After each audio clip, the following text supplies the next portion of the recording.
Hello everyone. How's it going?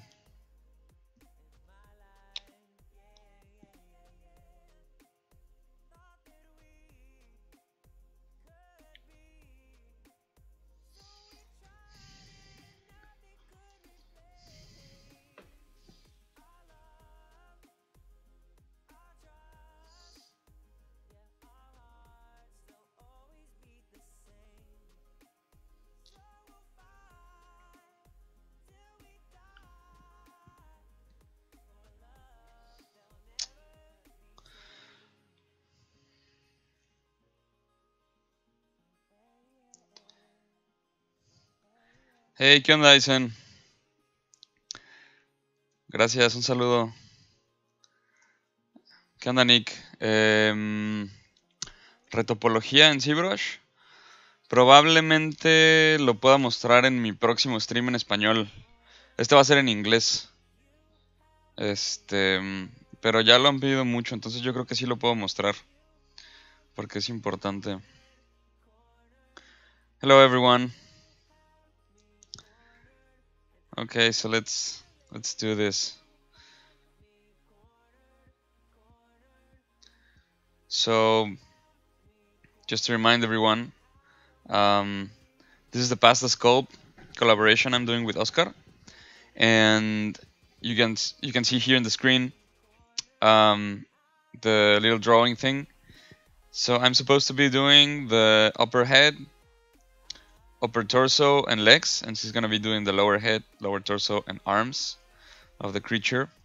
This was just a sketch, and as always, it's gonna be constantly changing, so this might not stick to the end. If you guys saw the last one, we always change stuff all the time. So I actually, so this is what I did last time. But let's hide all these things for now, because I want to try something different from the body.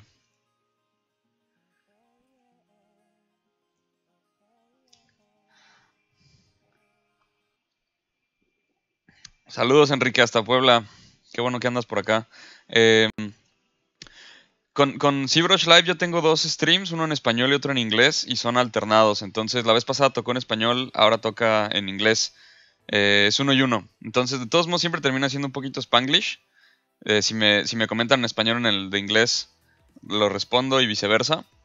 Pero por lo pronto va a ser todo en inglés. Entonces, de todos modos, si tienen alguna pregunta o lo que sea, comentario, no hay ninguna bronca.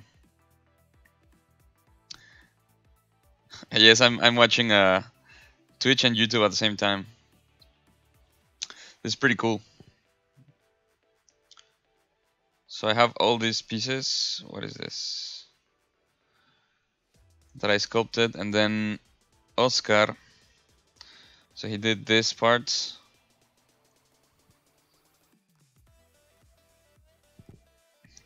So what's really cool about this is that I actually had no real idea of what he was gonna make. But this is not exact like at all what I expected, which is really cool because I had a complete other thing in my mind, and this is forcing me to change things up a bit. So let's do this. Gracias, Matías. ¿Qué onda? Es una colaboración entre Oscar y yo. Espero que les guste. Okay, so I'm gonna create a sphere. Where's the sphere? In all this. And I'm just going to try and see how can I make like this part of the lower head mix with the torso. So since like I don't know if Oscar wants to like improve and make a head or something. I don't know. So I'm just going to try for now to like get an interesting shape going and see from there.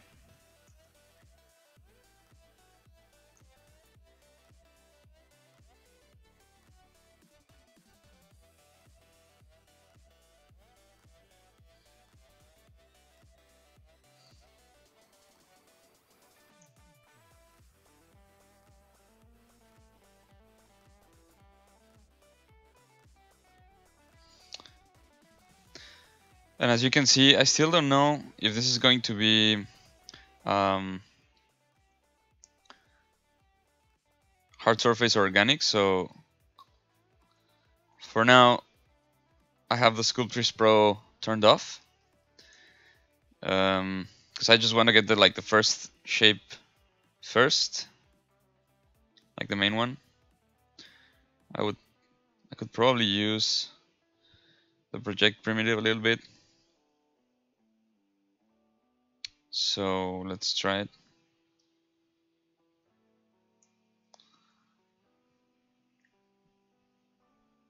Here in this section, let's change to the next primitive.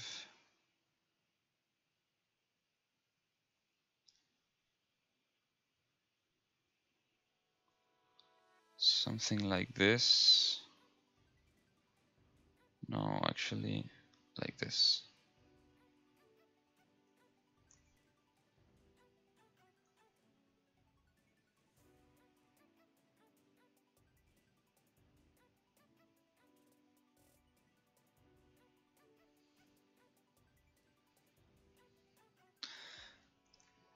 Actually, no, man, it's pretty easy.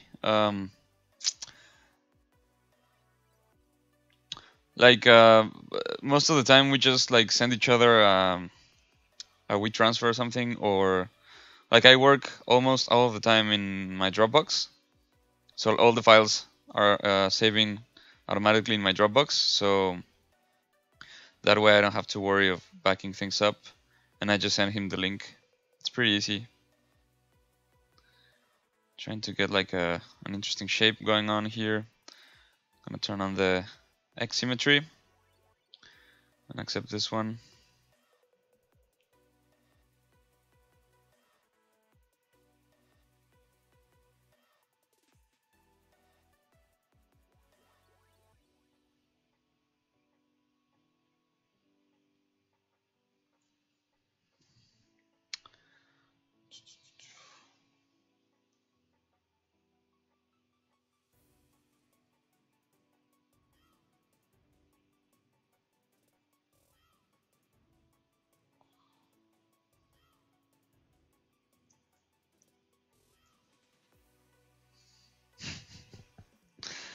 The first thing I actually did,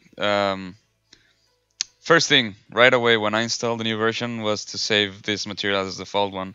I haven't seen red wax in a long time, which I'm very happy about.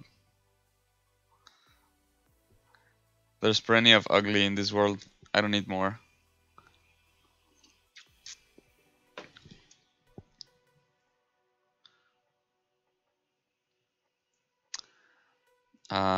Oh, let me check the Facebook guys.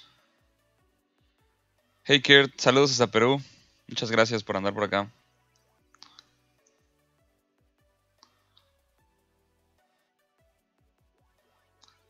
I think I'm gonna go back to the first one. What's happening?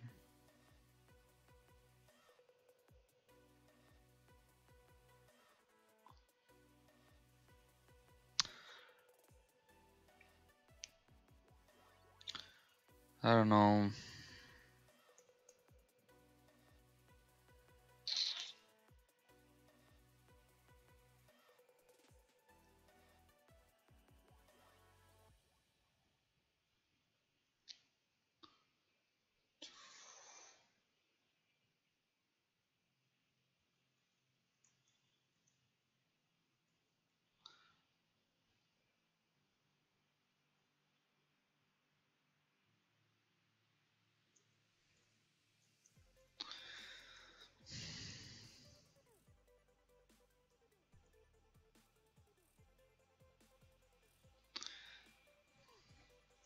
I just want, like, I know I want this thing to have both organic and hard surface qualities, also the chest.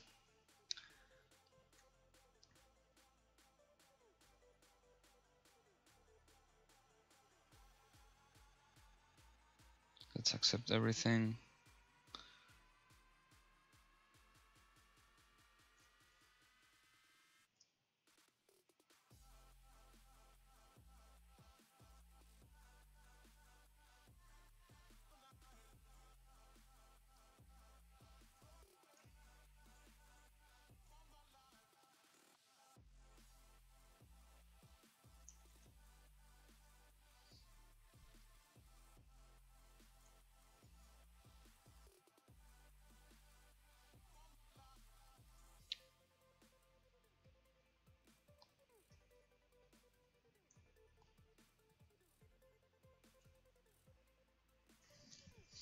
This is tricky.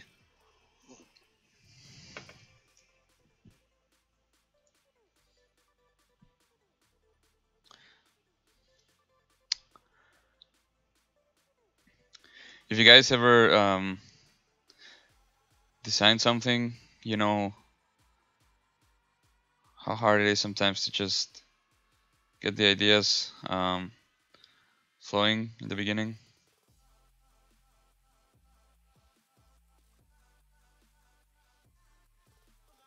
Takes a while. Trial and error.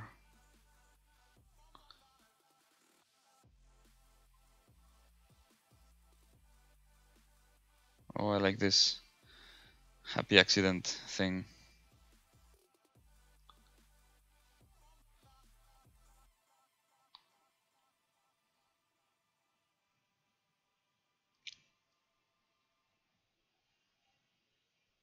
Yeah, this is cool.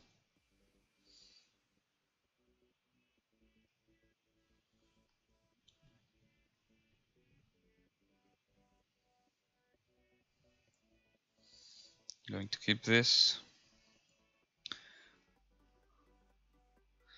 And I'm gonna do a full reset of the tool to try and have this exactly, this cavity here.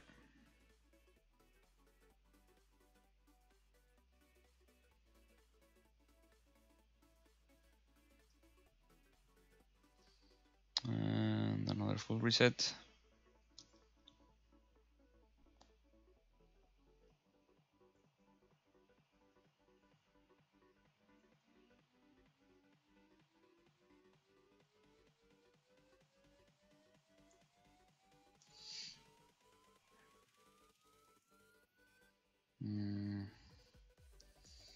No. Something like that.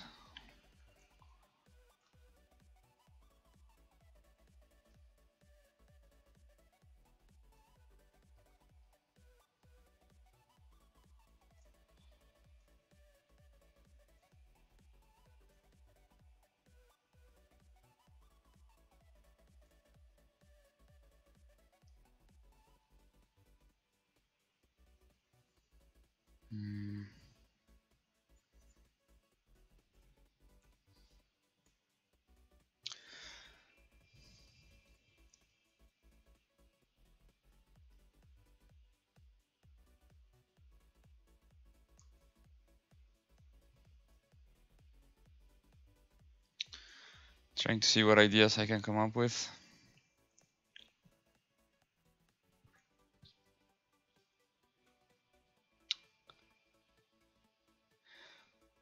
Remember, this is still like a sphere, so the topology is still like, well, at least here in this part, because the project primitive obviously changes that. But I'm trying to get an idea first of what I would like to have here. Of course, this might change. Let's try again with the project primitive. In this part. So I'm gonna take this out. Okay.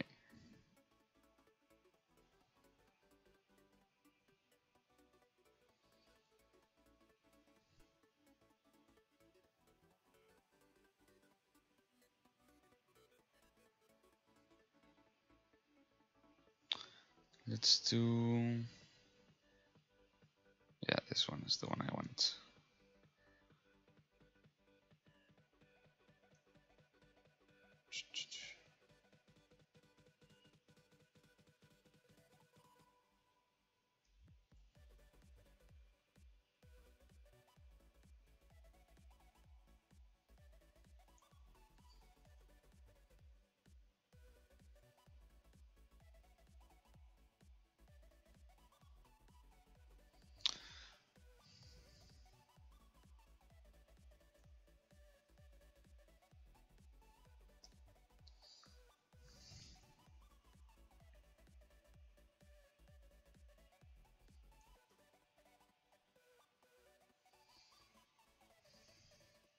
Hey Danny, welcome. Welcome everybody. Hello. Sorry if I'm too quiet, it's just sometimes I need to think. Right now, I'm doing the upper torso. So trying to figure out ways in which to change the shapes here a little bit.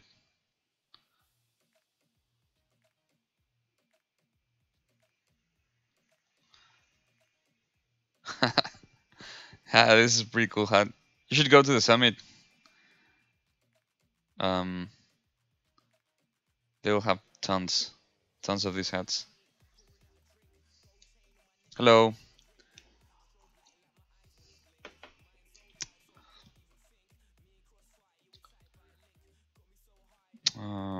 This is not giving me exactly what I expect here. Is Down Under Australia? I think so, right?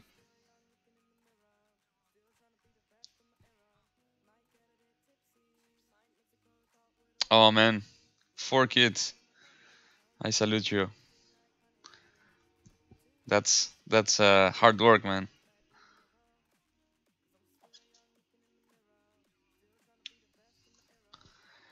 No, this is not exactly what I wanted. Let me try and change. No.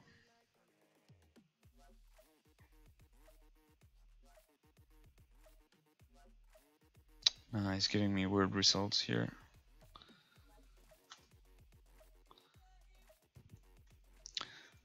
Let's keep it for now like this.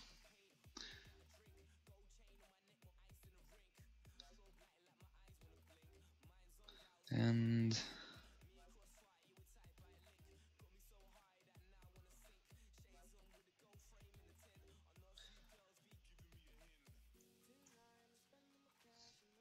let's turn the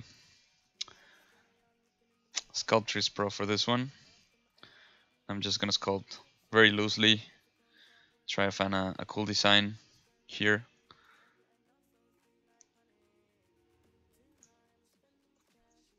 So if you see the topology is changing without me having to do anything about remesh or anything, so it's very easy to work this way.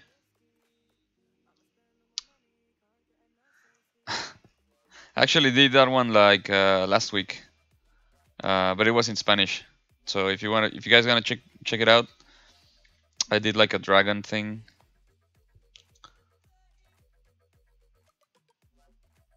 It's fun.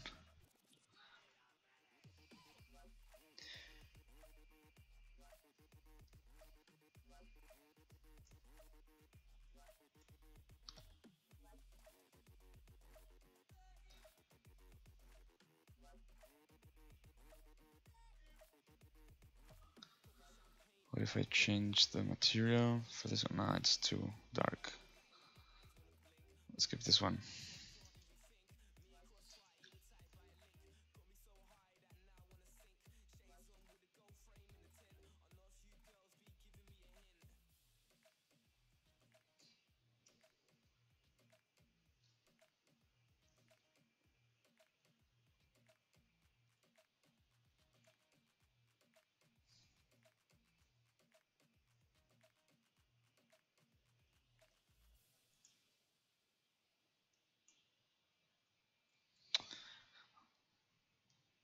So this is still upper torso.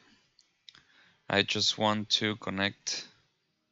I was gonna do like tubes, mechanical tubes, but why not do organic tubes that flow into here? Yeah, I like this. Oh, I thought of something cool. Awesome. So I'm gonna do, nice. Now I thought of something. I'm gonna do some um, tubes that flow to here as well and connect everything.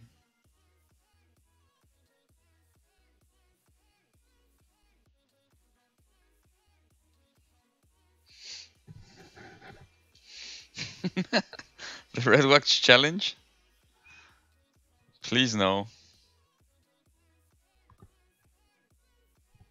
Actually, I think my first year or two of using ZBrush, I only used the red wax, and then I started using, I think it was the Pearl.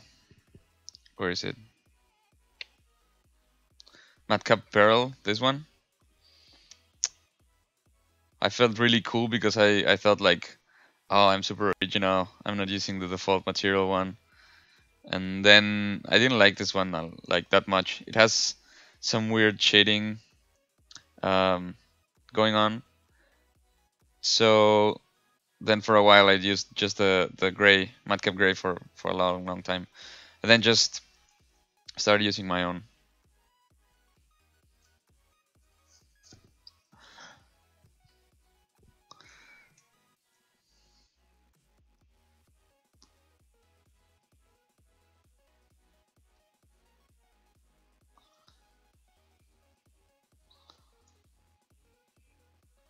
So this is nice.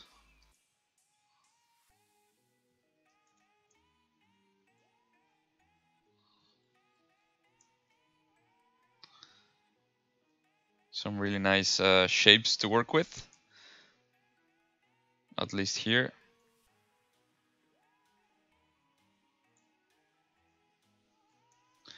Yeah, gray is really good. Gray is really good, but I actually prefer the one I'm using right now. Thanks, man. It's in my Gumroad for free if you want to grab it. I shared it there along with my old interface, but it's from R8, sorry. So I need to make a new one for this one for 2018, but I haven't got the time to set it up.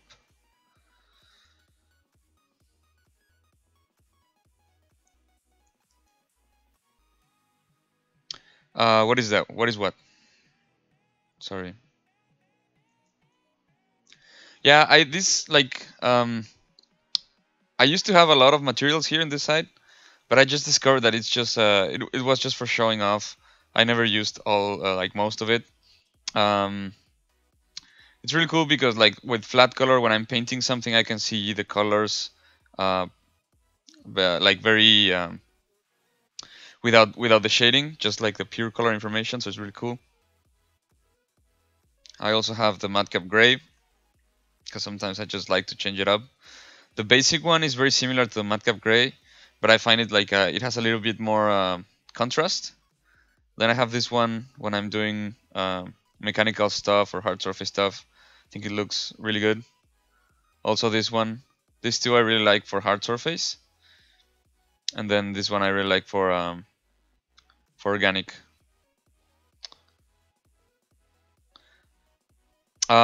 Yeah, let me give you my Gumroad. I should put it in the social networks actually.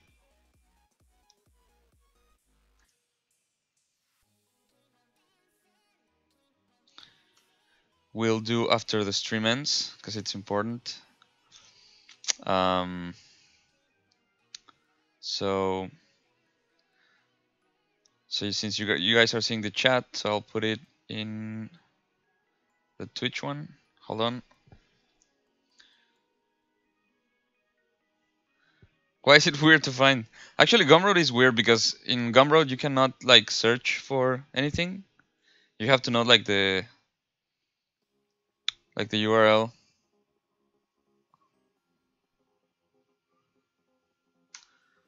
Yeah, this is weird. I don't know. Maybe they want people sharing directly the link, because if you go to Gumroad, you cannot search for anyone. You have to like find it through somewhere else. You can? Where? Oh, the more you know.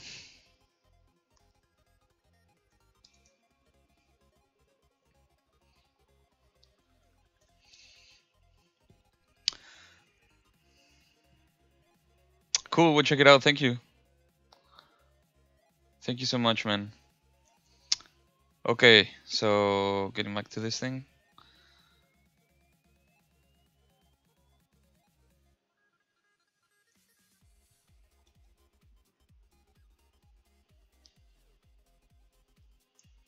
I didn't even know that the Discover page existed.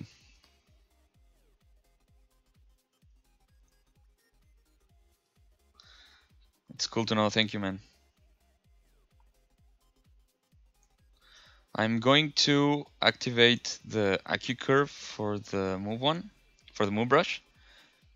So selecting the move brush, I'll go to brush, curve, AQ curve, because that gives some really cool pointy results.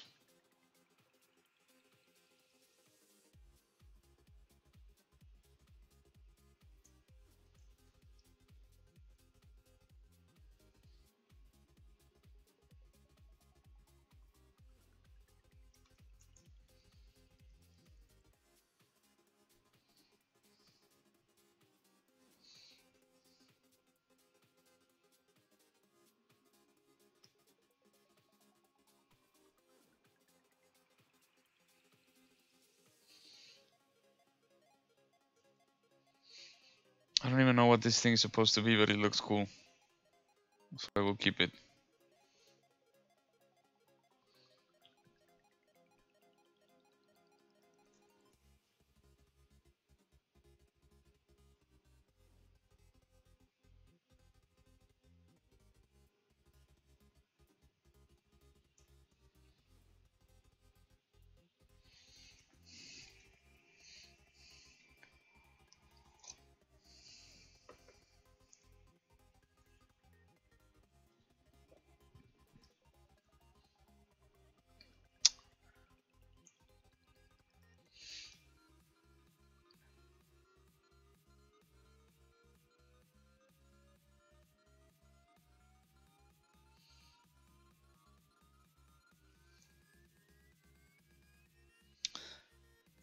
Trying to get this shape.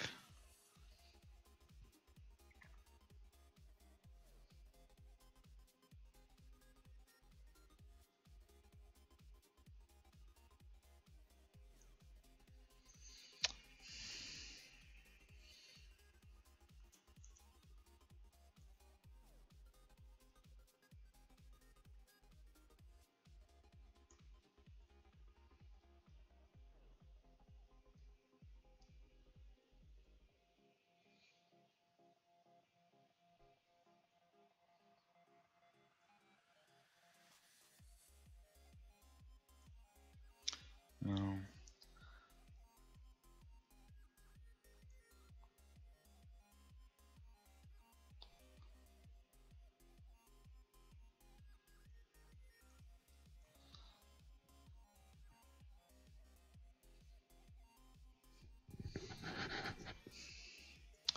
Trying to figure out this part in the center to make it look interesting in some way.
Oh, actually, I have an idea, but okay, I don't know if it will work.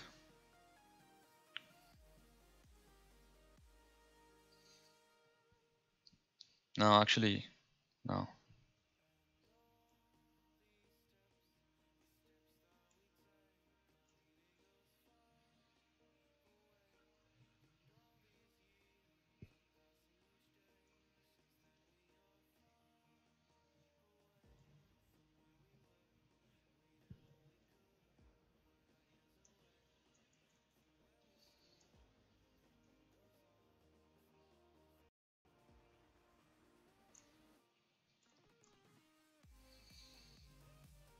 Um,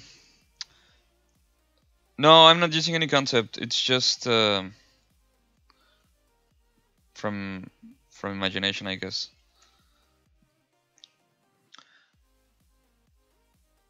So we tend to make like pretty wacky stuff with this.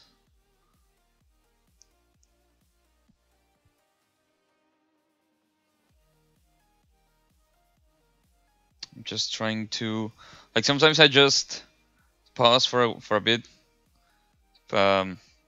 distance myself a little bit from the model and just see the whole thing, how it's the whole character working, um, because it helps me like think about just like the overall intention of the whole design. Because sometimes I just get very fixated in the details. So working from very close sometimes gives you like a tunnel vision of things, and I would like to avoid that.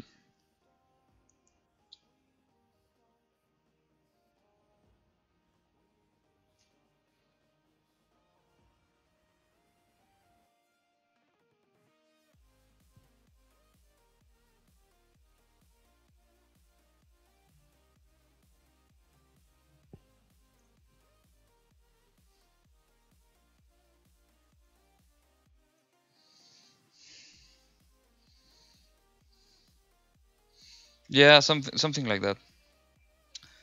Um,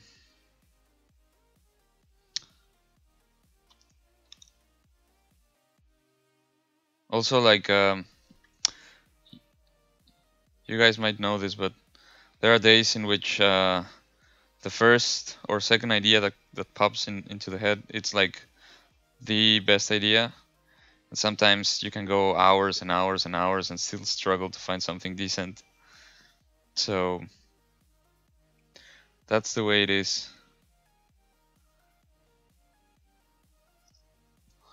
So that's why I like to like try different things and change sections. Sometimes I'll work in a small section and then change, and then another one, and so on.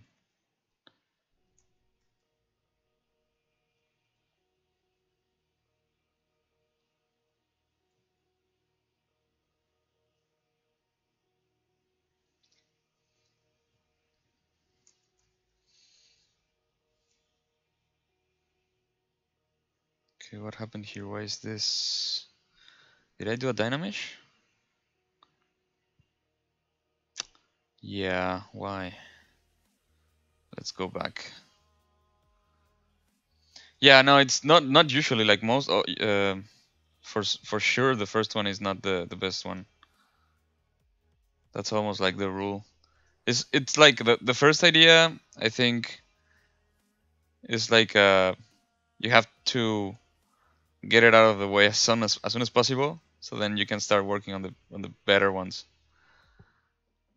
I don't remember where I heard that or who told me that, but it makes a lot of sense.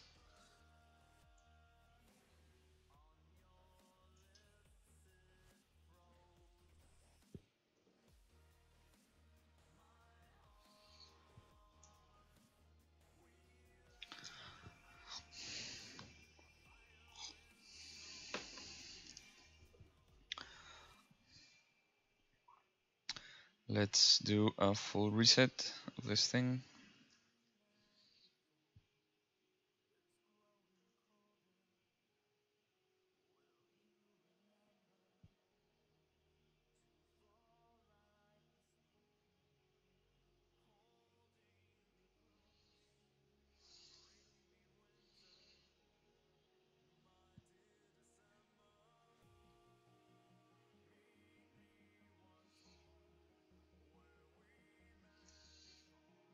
What is this? Where it's what?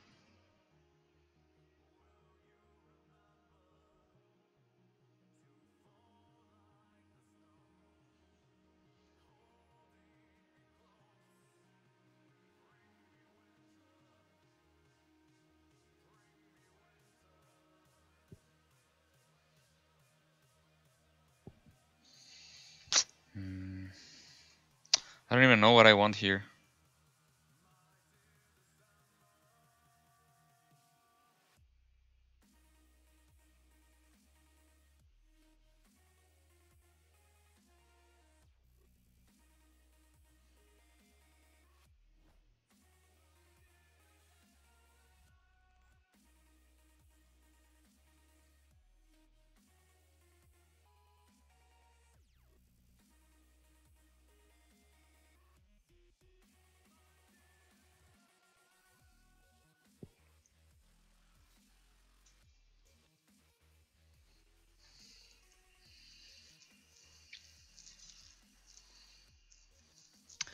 Hey, Jamin.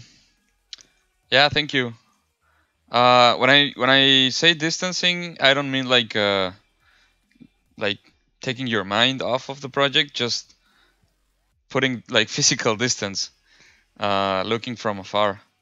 So making the model smaller and what also helps a lot is like looking at the silhouette, see how things are reading. Um, so since most since all matcaps inside of ZBrush don't have actually any color, just toggling with a V key, a UV key, um, just changes between black and white. That's really helpful. I'm not really sure what is it exactly that I want here.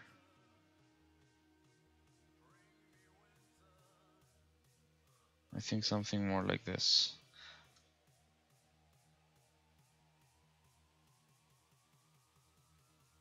Yeah.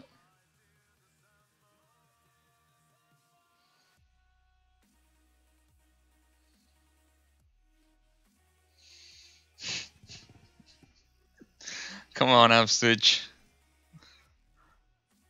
Couldn't be that bad.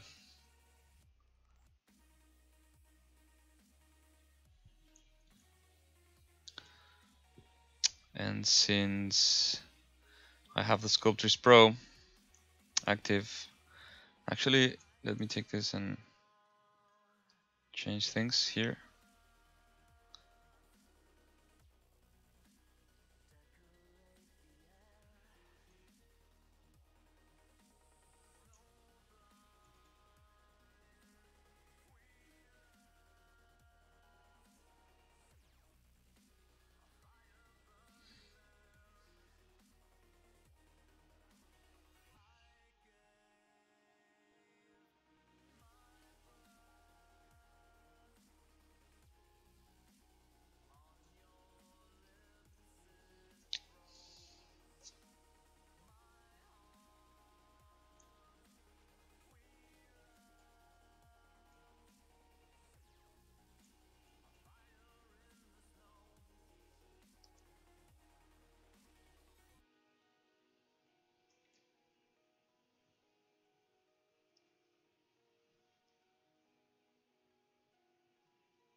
This thing, yeah, I agree. I'm really struggling to um, understand this thing, but I think it's like a mask of some sorts because so this is the one I did. This is the upper head. Kind of looks like a lip here, but my idea was that this is the nose, and then this would be the upper lip, and then I guess this is the lower lip. So like this here's the mouth, and this would be like a kind of mask protecting it. It's just trial and error. We'll see if it stays or not. So one rule we had, Oscar and I, is that we're not gonna touch the what the other did. So we just work around it, but not change anything. Because we've done some other collaborations in the past where we actually like just pass the sculpt and then change stuff, like resculpt stuff based on what the other did. But for these ones, we decide it will be just like completely separate. So it's a nice exercise because it's forcing my brain to come up with ideas that I would normally not have. So it's nice, and it's also forcing myself to let go of maybe some preconceptions and just try and go with the flow.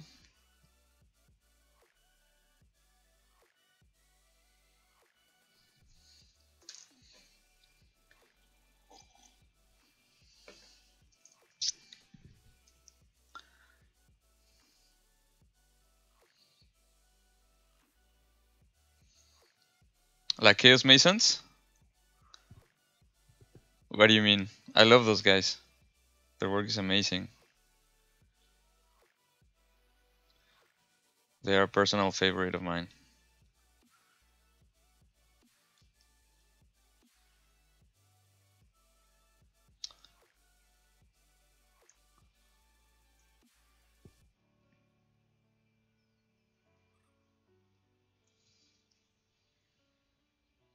Okay, so I'm in this piece. I'm gonna try and use the polygroup it to separate things in here. So I'm gonna make a copy and work on the copy. Just to what I always say about the polygroup is that I find it most useful when in the first stages of the project, where everything's still super rough, and just go from there.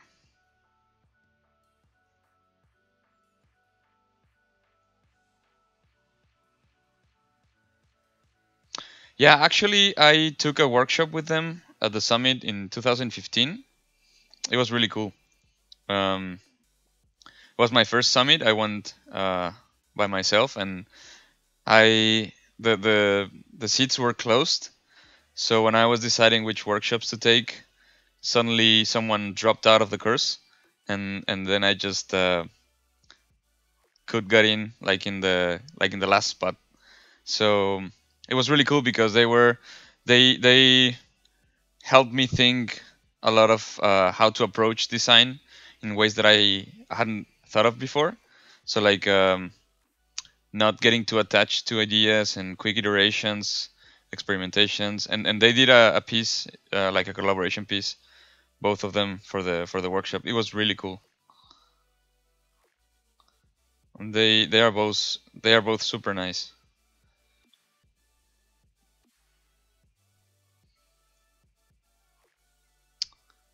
Um, so what I want to do for this one is just to separate this part here. I don't know if you can even see that. So let's go to the polygroup it.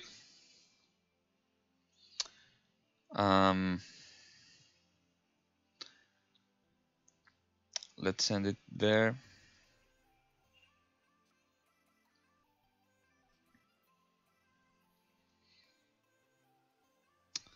I'm gonna put the webcam there and the chat. So the just got to reorder the windows a little bit. Okay, so it's good. Oh yeah, I saw the email earlier. I thought it came out today, right? I'm for sure buy that one. I have it at home the wasp and the daddy figure that Cedric made with the hyena.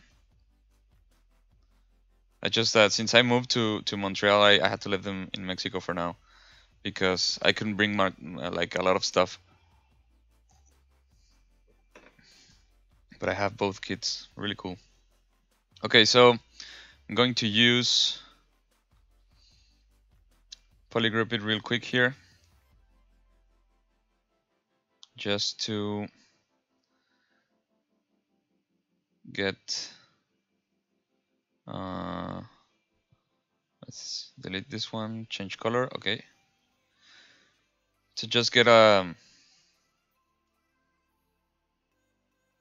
very rough idea of this shape.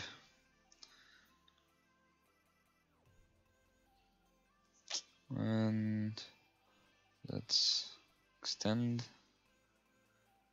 Oh, but I need another one. Why so much green? No, there.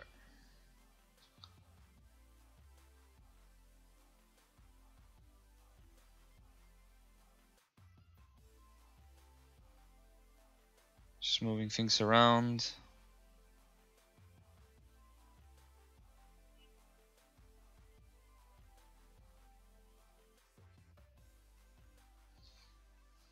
This is gonna help me separate everything later into smaller pieces.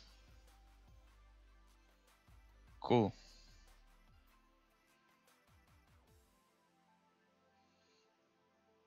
So for now, I think I like this one. So I'll go back into ZBrush, and then I have the polygroups here separated, so I can. This one didn't go so well. But it's okay. I can just.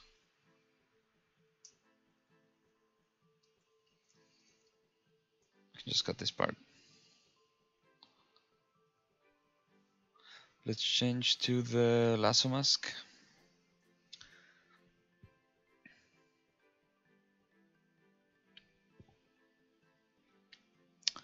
What is happening? Cool. And for this one as well.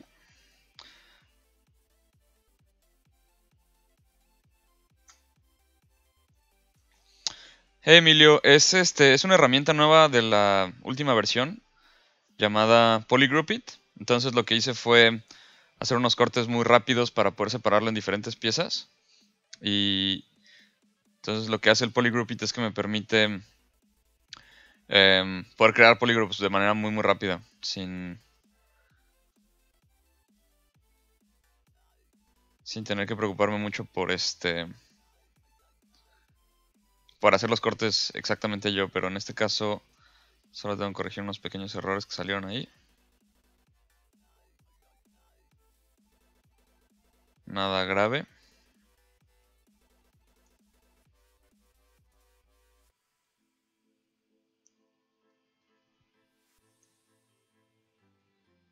Y listo.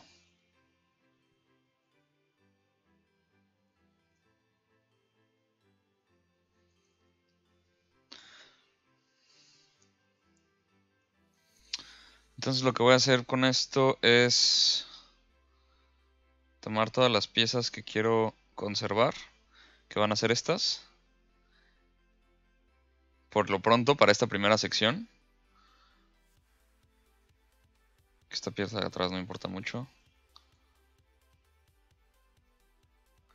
Y le voy a dar un delete hidden.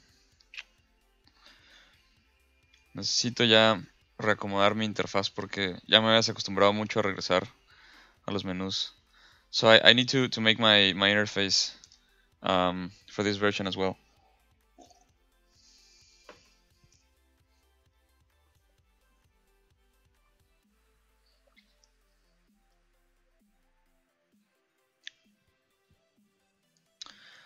And I'm gonna do split groups. And then let's try and do quick remesh.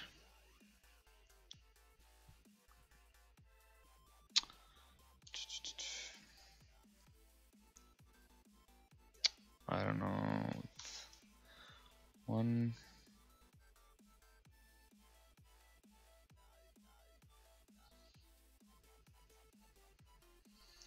Some things that sometimes work is just polish by groups.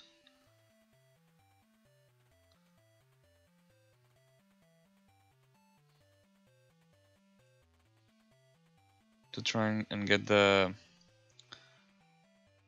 lines flowing, or the just changing this using the slice curve. So this creates like a straight line.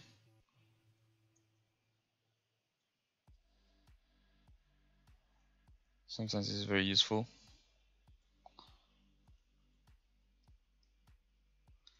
The only problem is that symmetry, I don't think symmetry works here.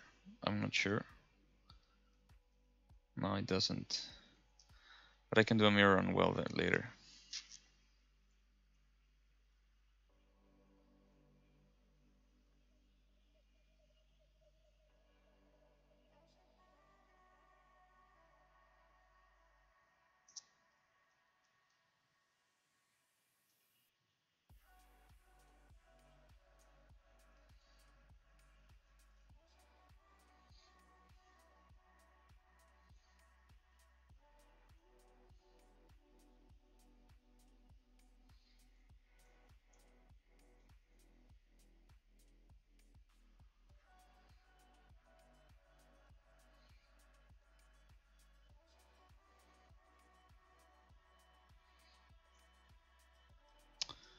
It's okay if it's not like completely symmetric, so I'll be changing more stuff later.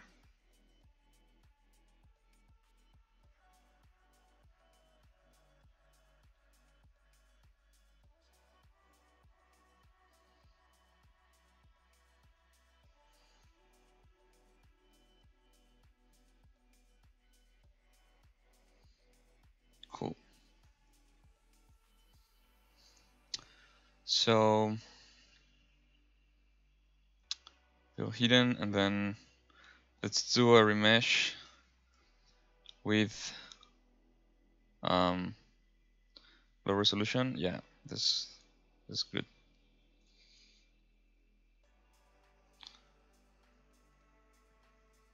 Then for this one, I can do a bunch of things. I can do like panel loop or extrude or things like that. Just for now, I'll do all of that. I'm just gonna delete this one and work on one side because it's the same. Just work on this side.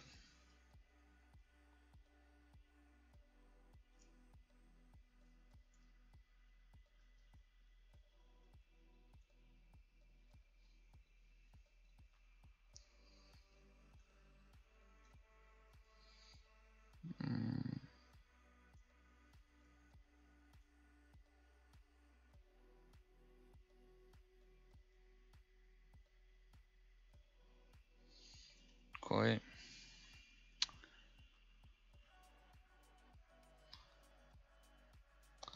Delete hidden again.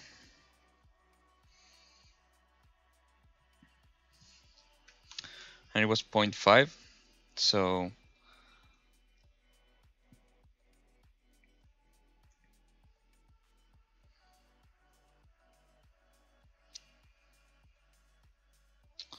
again,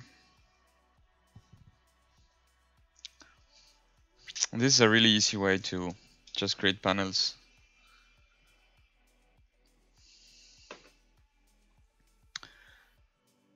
So before this thing crashes on me, I'm going to save because I don't want any catastrophe.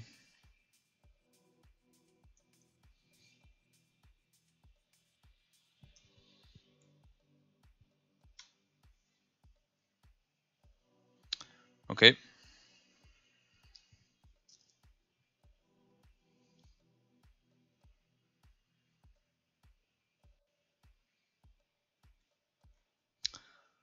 Let's oh yeah, reset those brushes. It's okay.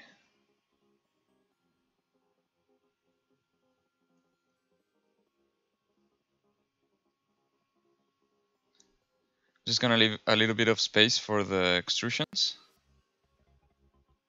Clean up this one as well.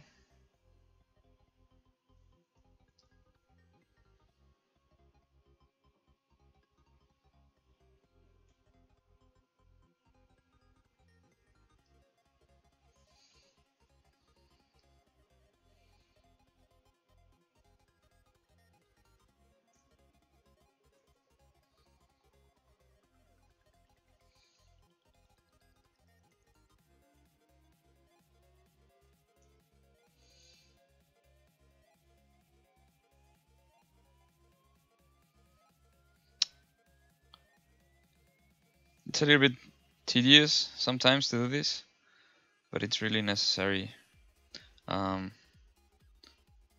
if there's some errors to fix them.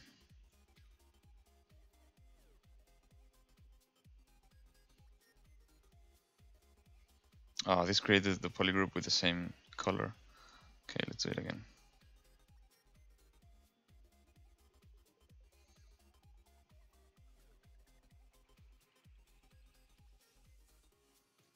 Why is it creating the same color?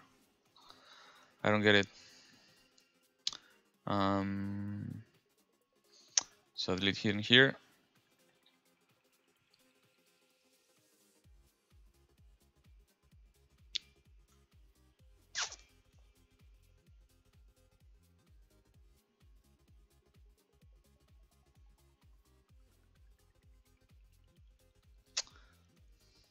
it's taking that part as well.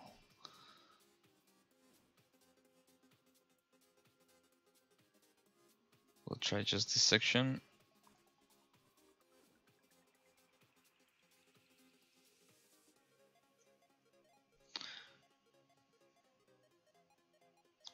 No, to the rectangle.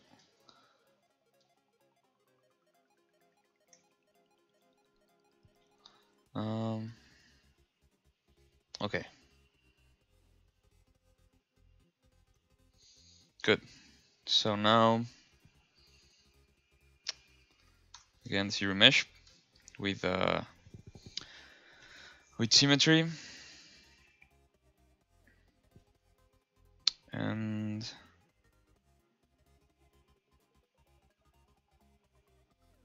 let's clean this here.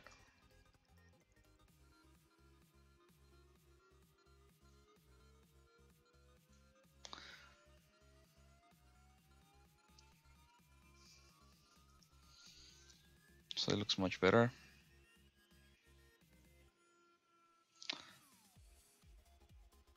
I'm actually going to clean from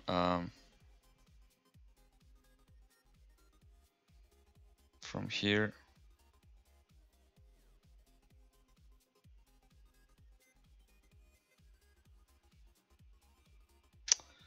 But why is it doing that?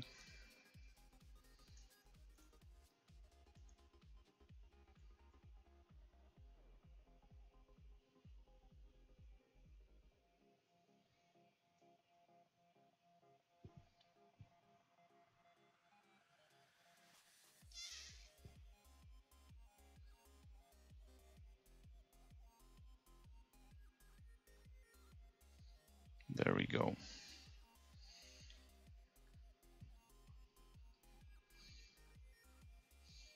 Cool. And then last, this one.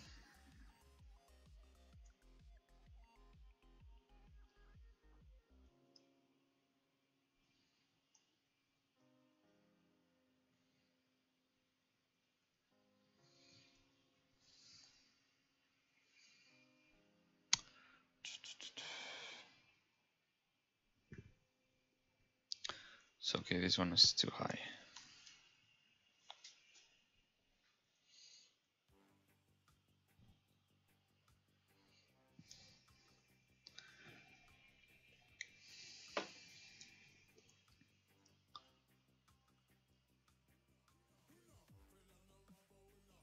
This one we can just delete it. It's like just artifacts floating around.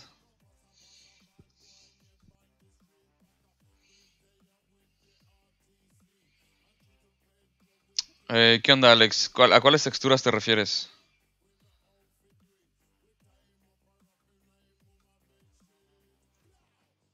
So this was the first base.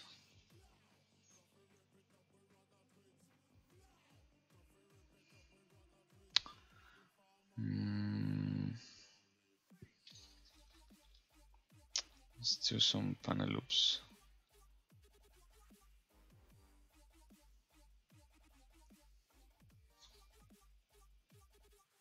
Well, actually, I'm just gonna extrude this one.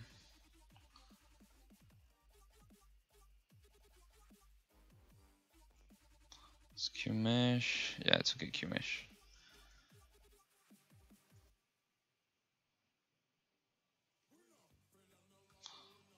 Something like this.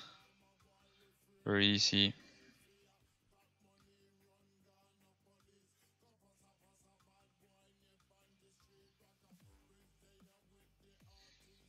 I'll do the same for this one.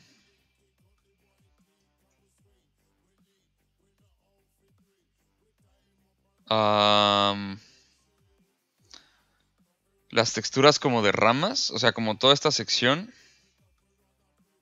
Esta pieza la hizo Óscar, no sé cómo la hizo, pero yo me imagino que igual y como con C-Spheres. No he visto el stream. Pero por la topología como que parece. Y esto es con Sculpt Pro. No sé si eso conteste tu pregunta. Sorry, no entiendo exactamente bien a qué era que lo que te refieres.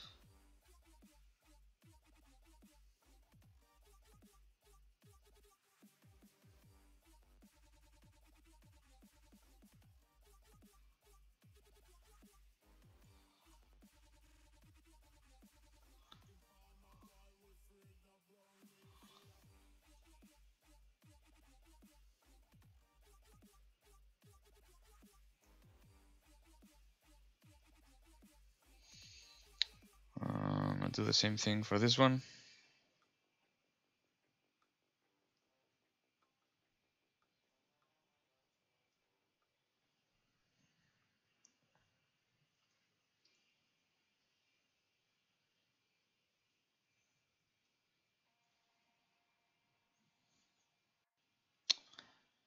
So what's really cool for this one, I can go and do a mask by, no, not masking, polygroup by normals. So to separate this corners here, and I'm just going to, what's happening here, have like a weird angle going on.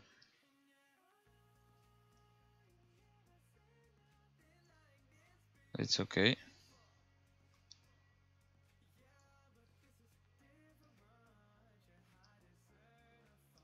Just going to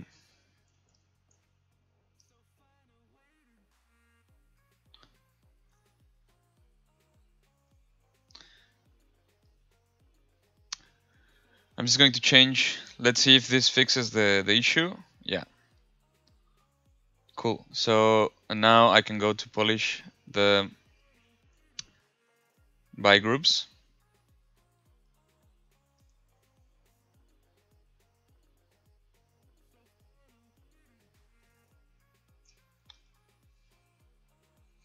And make this much easier to work with. So now duplicate, and then I'm going to do the formation mirror, and then I'll merge down. Okay.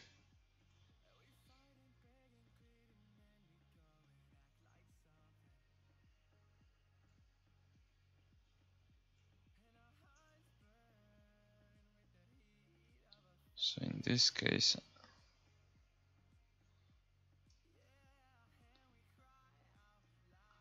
want to smooth it a little bit here.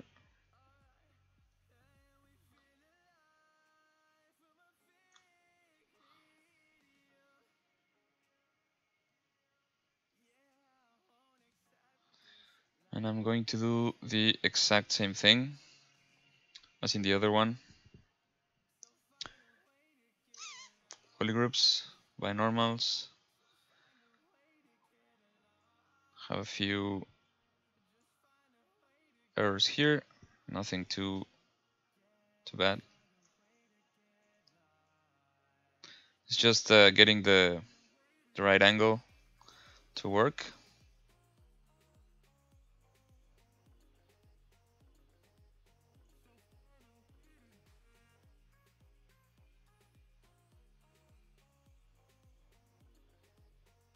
Okay, and then, hey, don't be mad, what's up?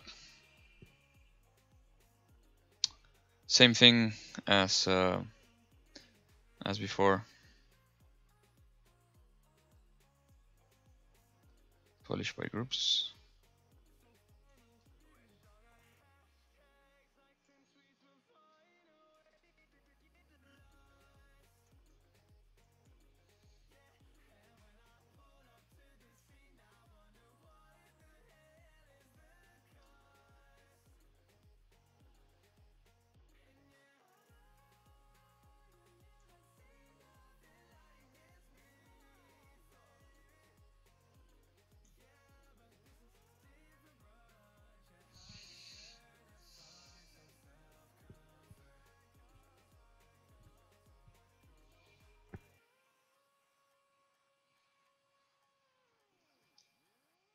And for this one, I'm just going to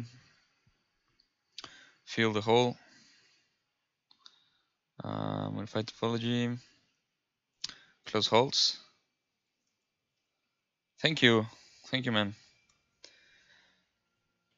So I'll be working with these new pieces and the previous one, just to have a base.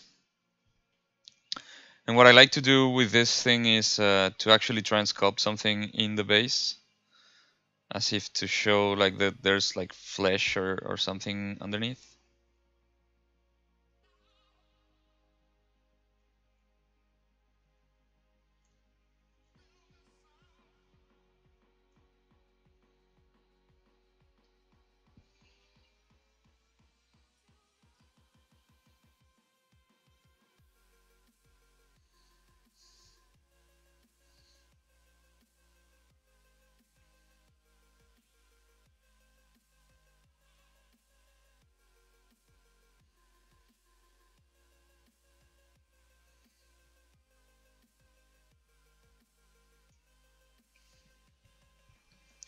Hey, ¿qué onda, Alex? Gracias.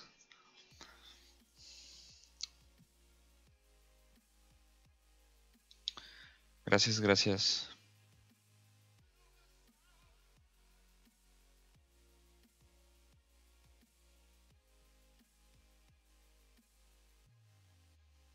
Thanks, Kunken.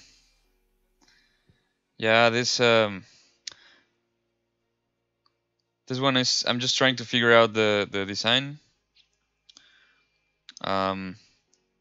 I was going to do like mechanical tubes here, but I decided it would be more interesting if they were organic, and also this part here. But I don't want this to look like it's a tree branch. So I actually want this to look like fleshy and disgusting.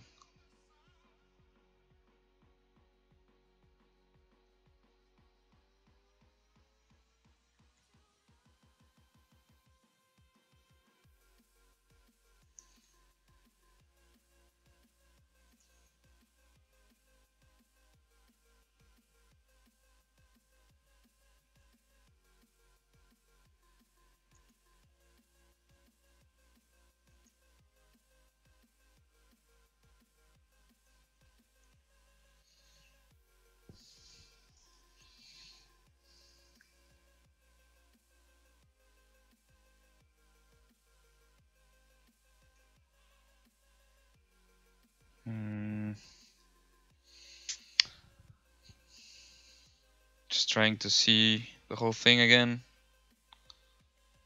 Try to see what's working, what's not.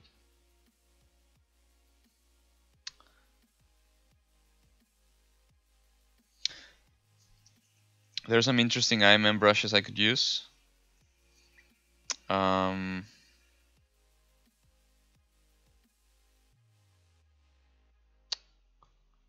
me move this thing. Okay.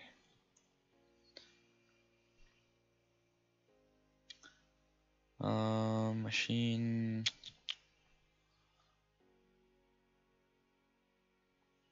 Let's try this one. No. ¿Qué onda, Maroon? Bien, bien, ¿y tú? What is this?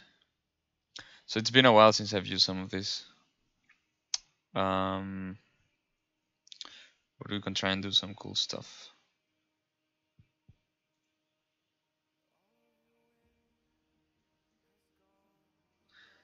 So in this case,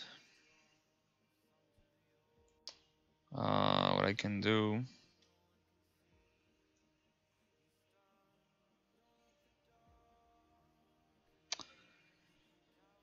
if I create this like this and then separate groups, activate the live booleans, put this in, no.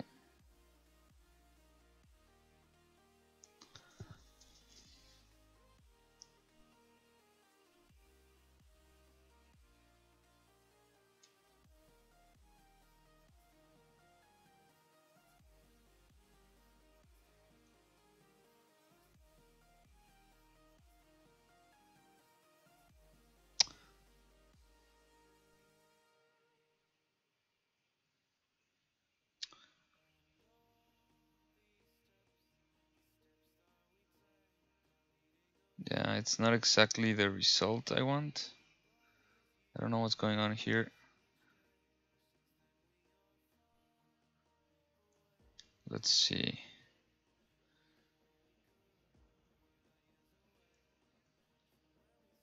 Because it looks good from an angle, but then it's changing for some reason. What's going on? Oh, I know what's going on. Okay. I split all the groups. Shit. This is not good. Let's see. Should have did a group masked. Have to fix this one. Yeah, that's what's going on.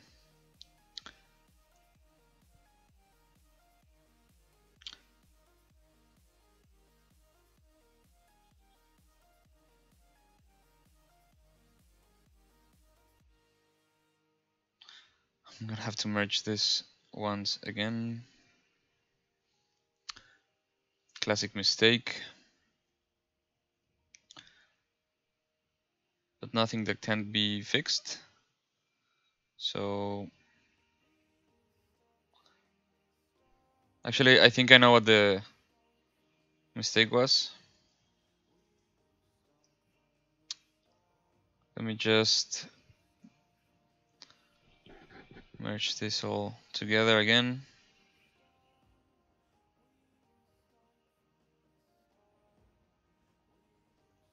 Cool. Is it hard to get proper anatomy right when the character is so different? You mean this character? Or what do you mean?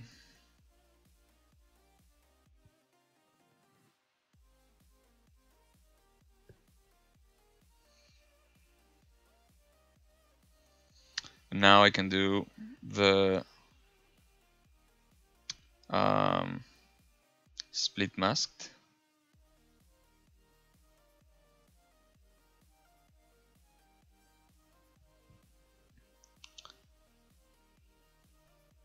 Have this as why it's not working.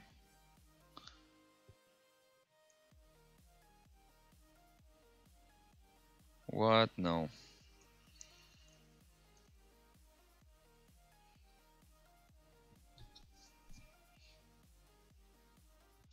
There's something I'm doing wrong. I need to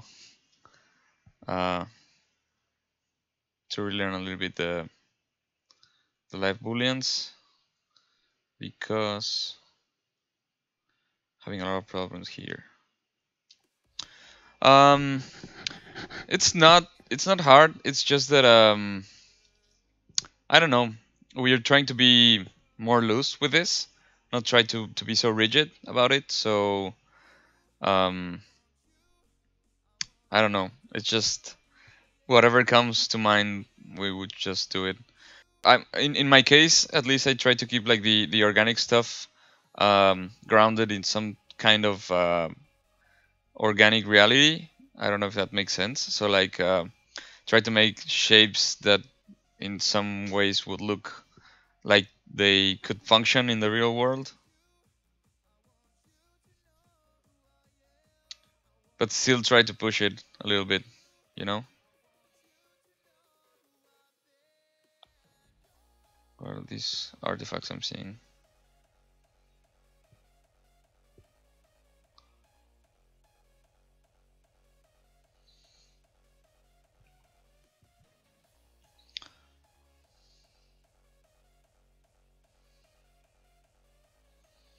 Okay, I'm gonna delete this one.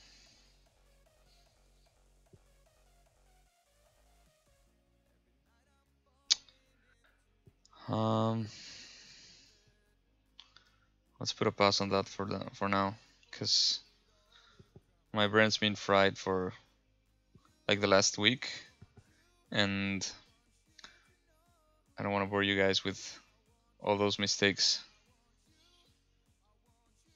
Yeah, thanks, man.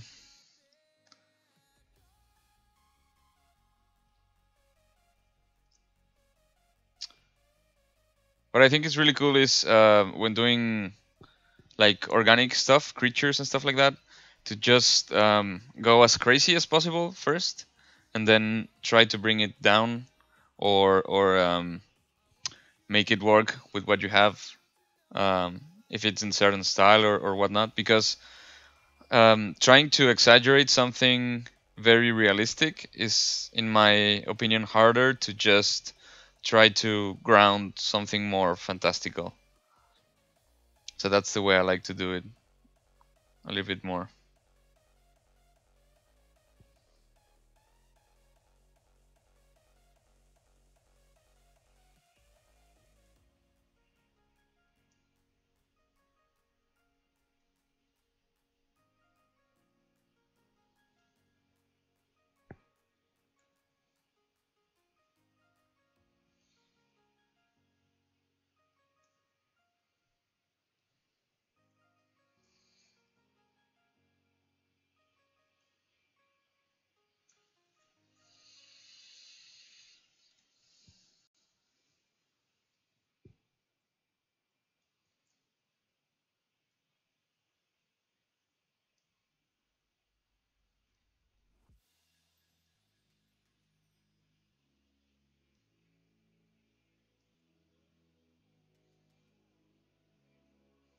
Hey Rename, thank you so much. Really appreciate it.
Trying to create interesting shapes with this.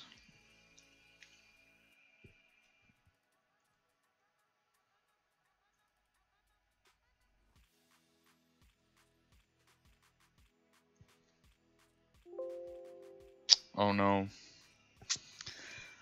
Why ZBrush? So this crashed. But it's okay. I think the usually, like, since the 4.8 version, the crashes aren't so bad. You can actually almost always recover the tool. So let's do it again.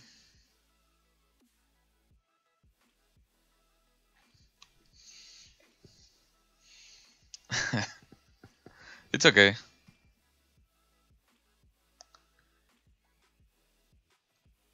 It happens all the time. I'm used to it. If you work in 3D, you're used to it.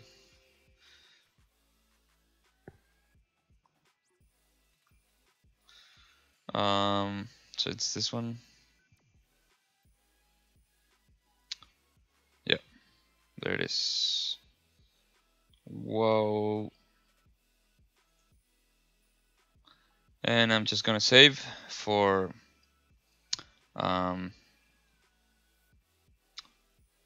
where was the this one?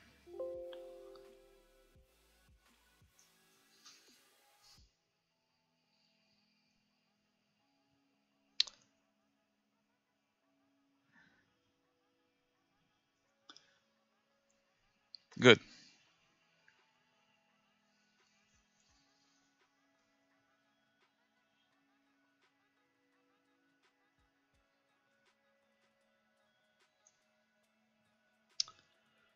Just checking some other stuff real quick.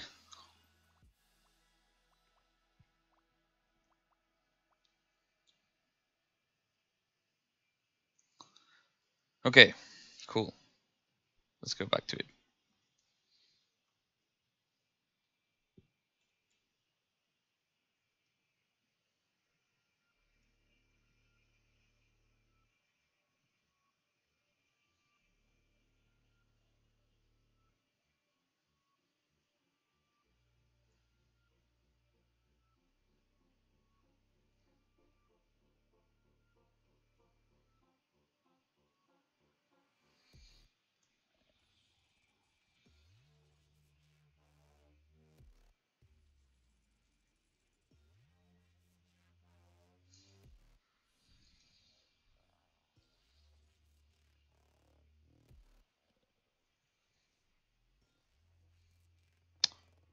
Uh, for me, I crash all the time, everywhere. I'm used to it. Maybe it's, I don't know. Maybe I'm doing something with the keyboard, pressing keys too fast, or I don't know. But it happens to me all the time in all the programs. That's why, like, every time I save, since I'm working in the cloud, all my important files are stored in the Dropbox. So that's like it's really cool because the file gets stored in the computer, but at the same time is making a backup online. So if something goes wrong, just go back to it. Because I've had like very terrible experiences before, so no more. I've lost whole projects because of this. Some blue screens or whatnot. The blue screen of death, and it's horrible. It's horrible to lose everything. Fortunately, those times were all just personal stuff, and so it wasn't too bad, but still, it hurt.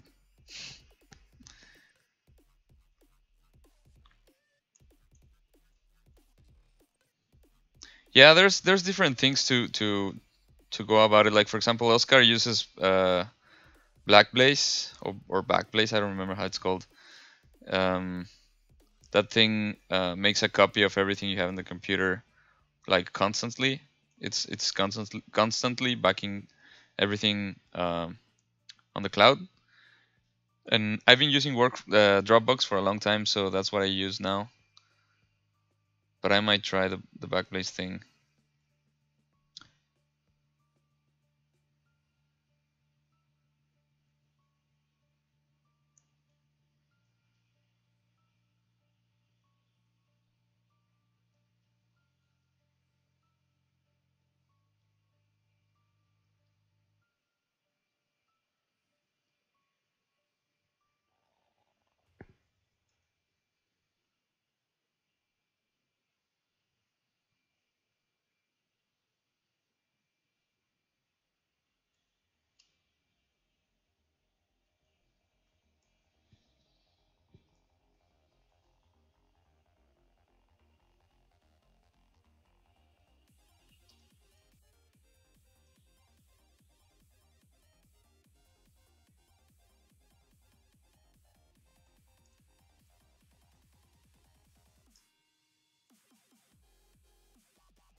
Yeah, as you can see, I like doing this um, organic shapes by hand.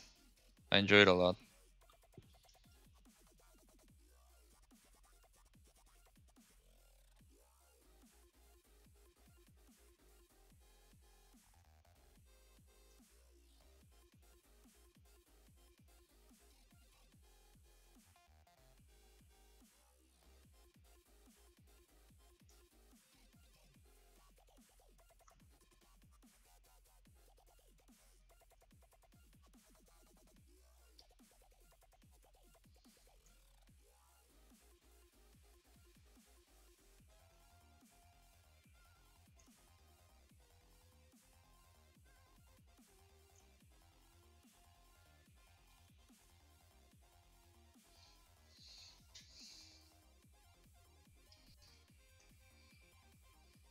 You should, man.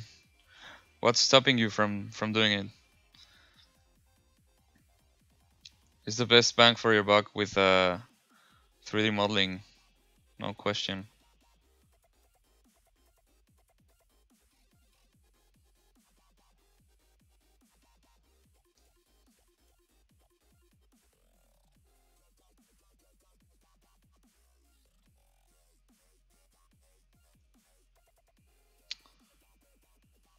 I bought it like 5 years ago, and all the updates since have been free. Um, the support has been great. It's really nice.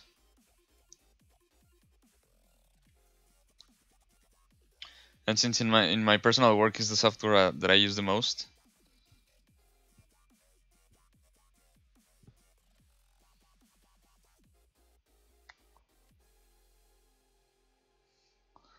All the freelance work I did in the past years, also ZBrush.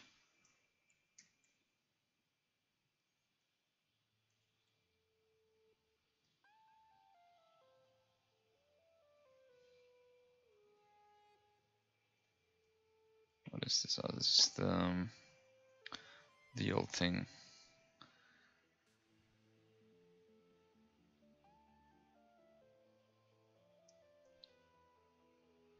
The failed experiments.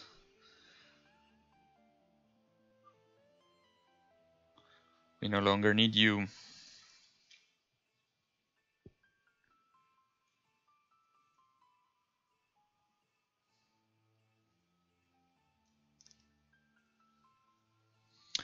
Going to have the lazy mouse for some quick strokes here.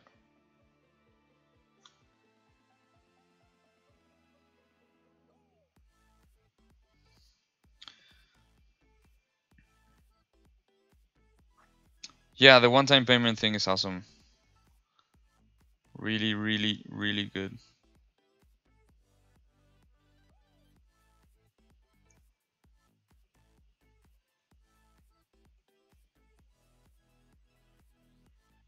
I didn't know about the trial, so that's cool.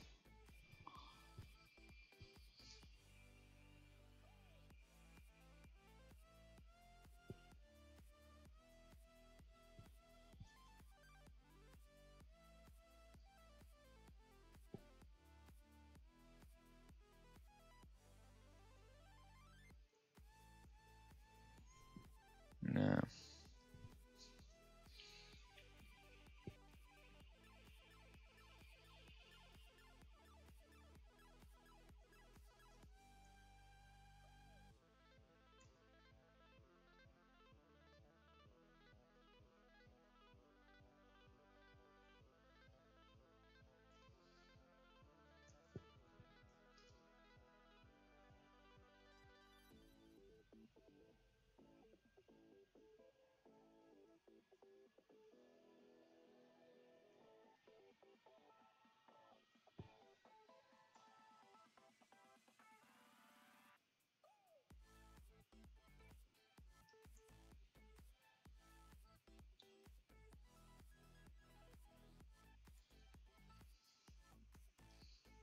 For this piece, I'm not using the Sculptris Pro because I don't want the topology to get all wonky.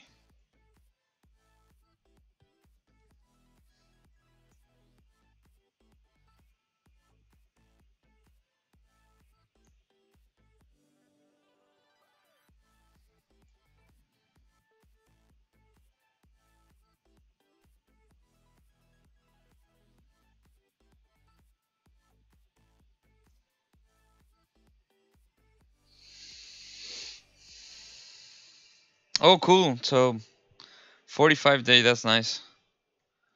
That's really cool.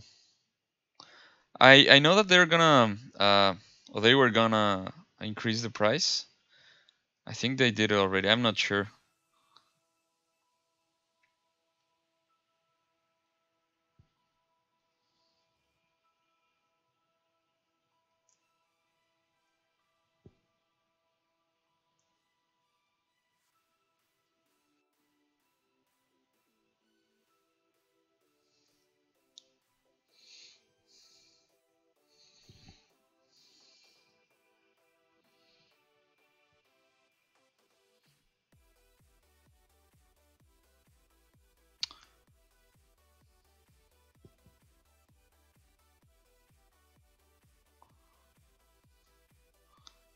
Yeah, let's just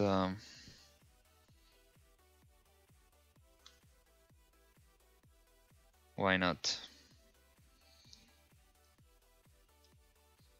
connect everything.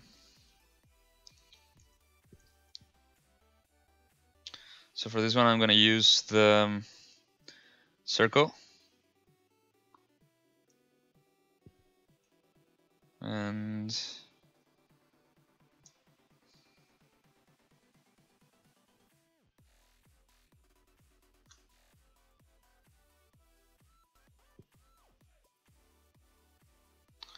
try and get. Oh, this is hard.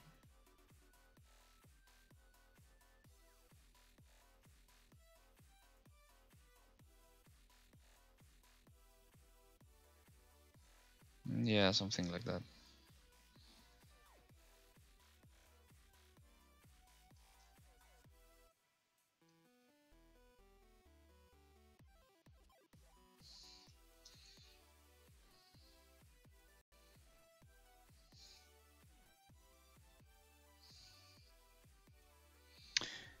Yeah, Thumbpad, they're gonna increase. I don't know if they did already, but there was gonna be a price increase for this new version. It almost always is a price increase with each new version. So like I don't remember how much it was the one I paid for. It was like a 4R6, I think. So it's only natural that they increase the price. But what is really cool is because they add more features. But what is really cool is that the updates still are free. So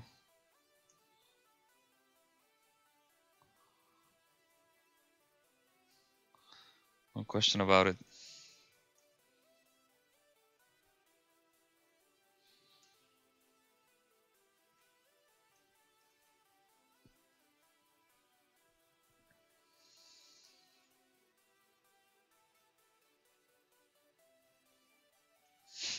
Cool.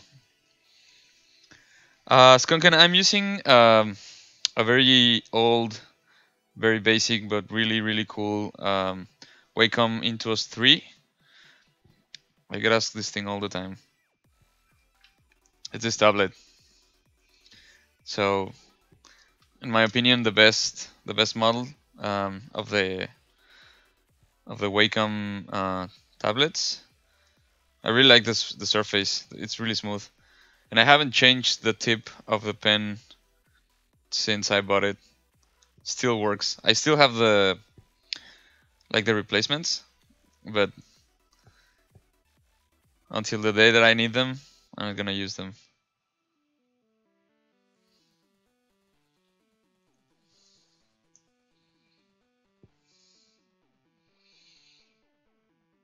Okay.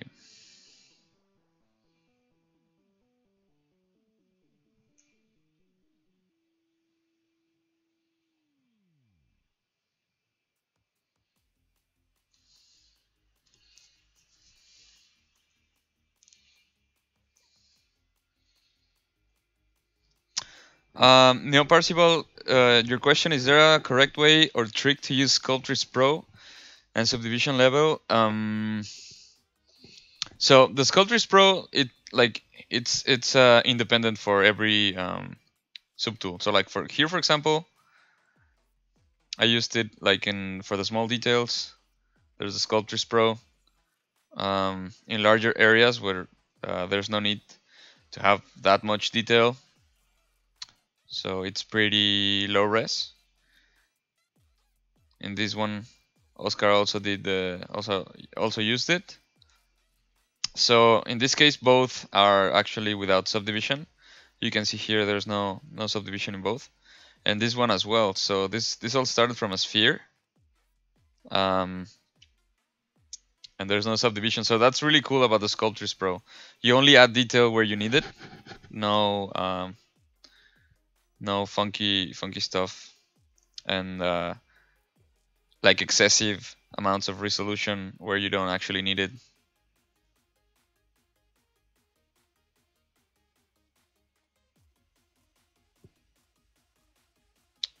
trying to... Let's remesh this again with normals.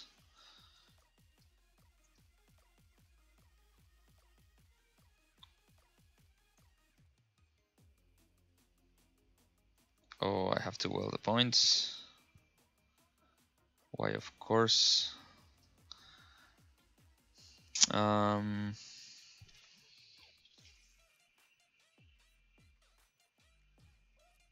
points.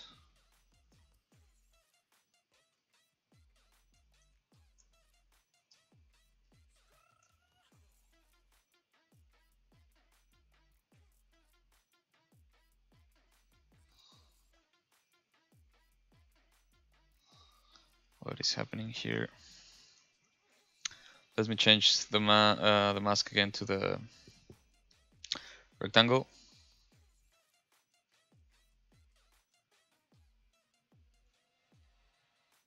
Is this mask? Yeah, it was mask.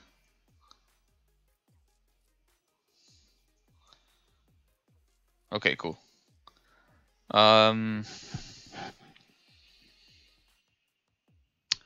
Why am I using ZBrush and not Maya? Because because this is ZBrush Live, and no, I mean I can use other programs here. But it's just that I'm trying to practice more my hard surface techniques in ZBrush.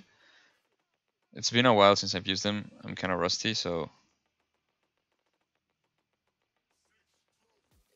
But actually, there's a pretty good argument to using more ZBrush over other applications for traditional modeling more and more. So that's what I'm trying to do here.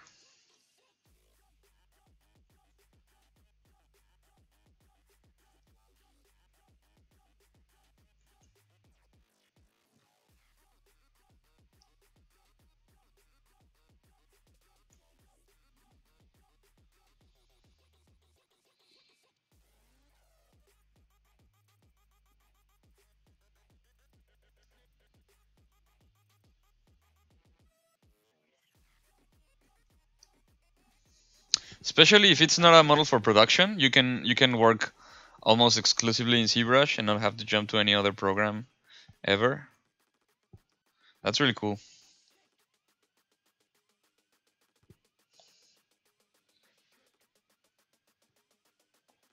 Let's do some detailing here with these pieces.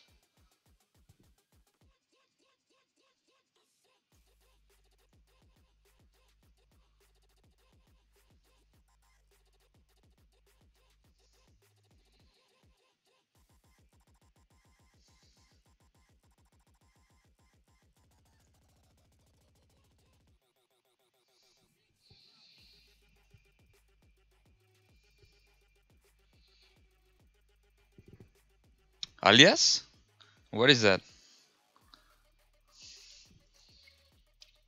I don't understand. So like what I think is the results you get are a combination of the artist and the tools. So like the tools are not as meaningless as some people say, like, oh, it's just a tool. You can achieve the same results in another tool. It's kind of true, but not completely. So the tools I think do matter, and what you can do with them matters. So in the end, like only what people see is just like the final result. That's the most important thing, but not all the tools let you do the same things. So in this case, ZBrush I think is really good for all things modeling and sculpting in general, especially in the latest versions. I've seen pretty cool stuff with poly modeling and hard surface stuff.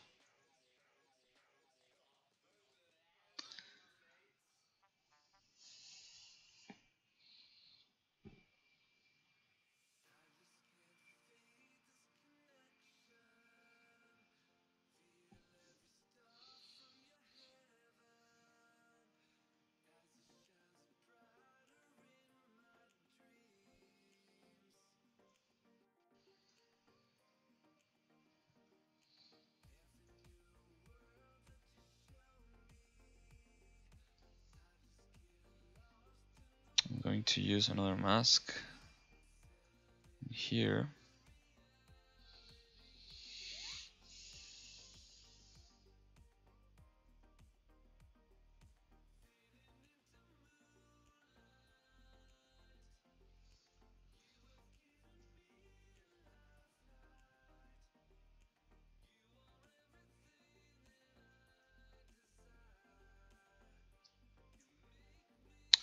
Again.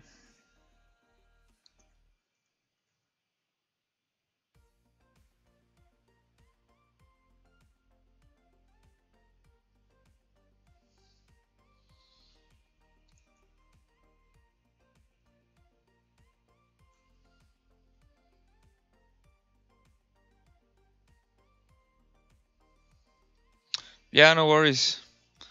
No worries, man. Joel. Oh man, this is French. Okay. Um. No, actually, well, I can understand a little bit of French, but I don't speak it like fully yet. So what he's asking on Facebook is that if the new functionalities of the 2018 version are worth the price or not. Um, if they're just doesn't matter. I would say yes, for sure, because it's not just like you're not only paying for the latest functionalities, you're paying for the whole thing. And ZBrush has been really worth it since the beginning. It's just like what I've seen is that Pixologic doesn't remove anything; they just keep adding stuff. You can still find like I always use this example because it's really fascinating. If you go to the thumbnails here, you can still find the 2.5D brushes. Almost nobody uses this anymore. I don't know anyone in person who uses these things. I know, like I've seen people still use them. I've seen in the forum stuff, but like myself personally, I don't know anyone who still uses them. So that's a really cool example of why it's worth it.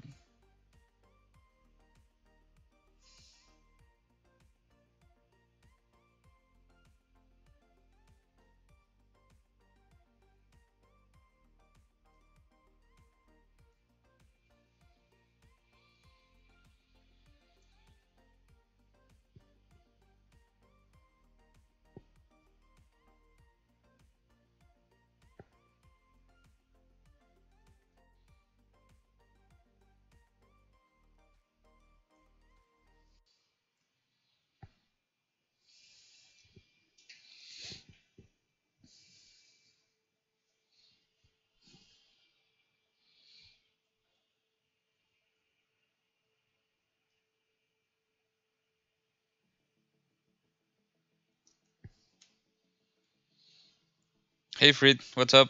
Thank you. Thank you so much.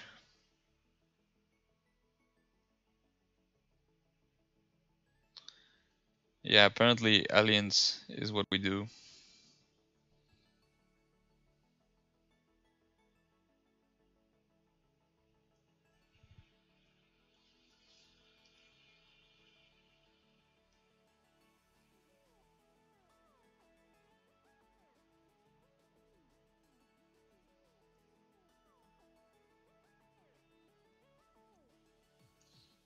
No, I'm liking that thing.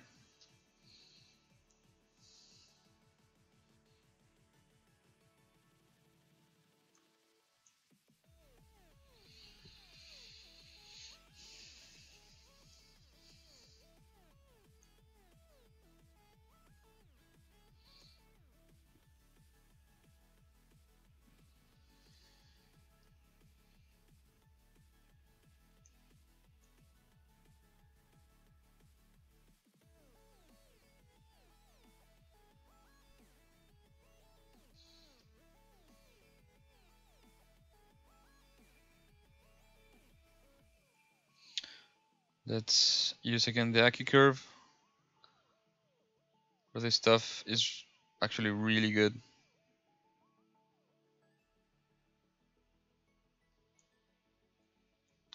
No, not the activities thing.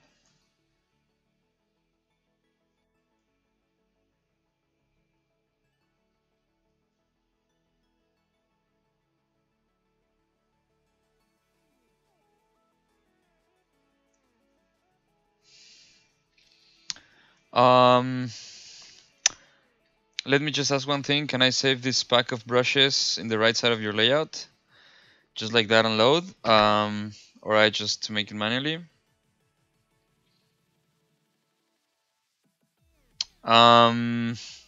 No, actually, as far as I know, you cannot like save like a bunch of icons and then replace them.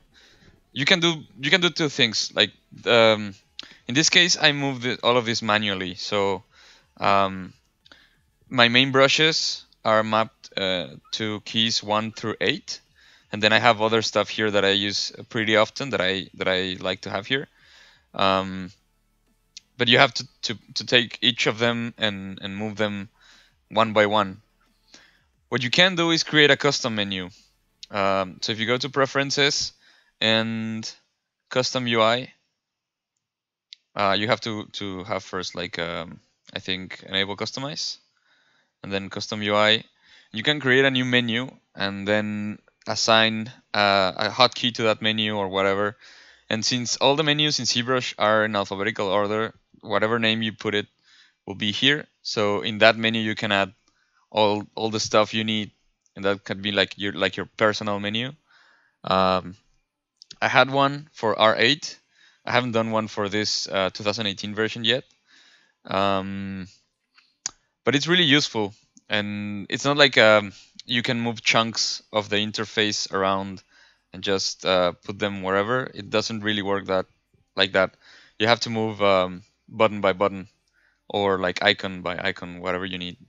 So I would suggest when I used to teach in Mexico, um, like for the first few periods, no, not periods, like actually the first classes, the beginner and intermediate classes that I did, I always taught with the default interface all the time because I wanted the students to know where everything was inside the interface and to get like used to how ZBrush worked and whatnot.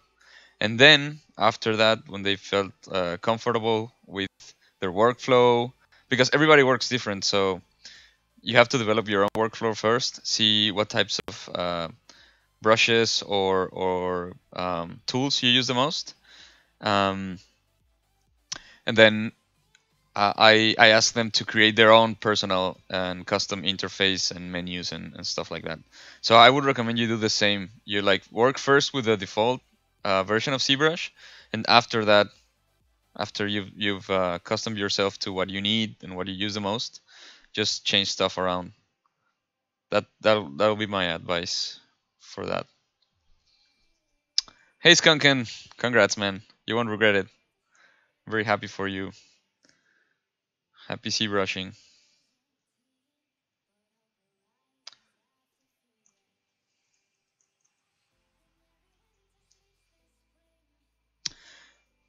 I mean, if it works for you, it's okay. It doesn't necessarily has to be bad. I know people like the whole top. It's filled with stuff. I change my interface all the time, and I move stuff around all the time, and I try new hotkeys all the time. So what I'm trying to do the most is to minimize the interface space and maximize the viewport space. So a lot of stuff I've tried to make myself do with hotkeys. So it's a work in progress, but I find that much faster and comfortable to work.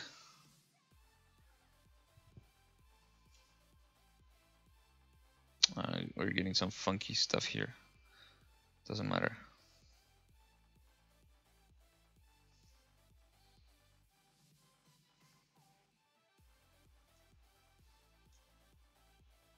Whoa, what is this? Oh, I see what happened. Okay.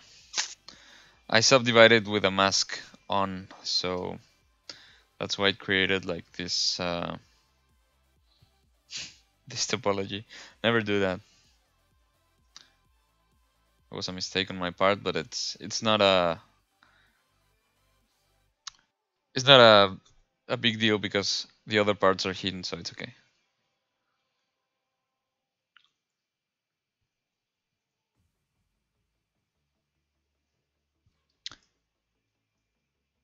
Just cleaning this part here a little bit.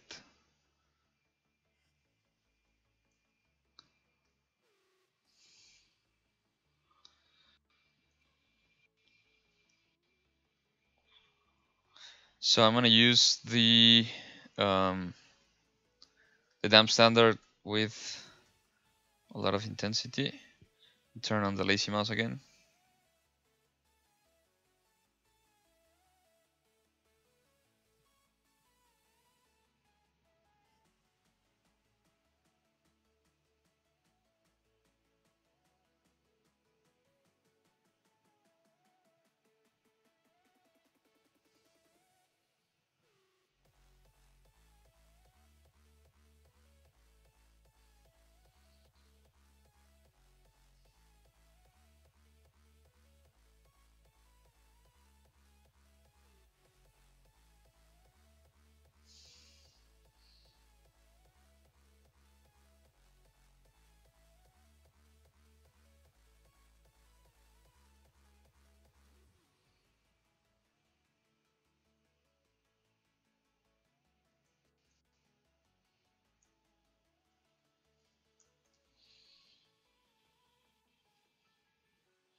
Let the downloads begin. Nice.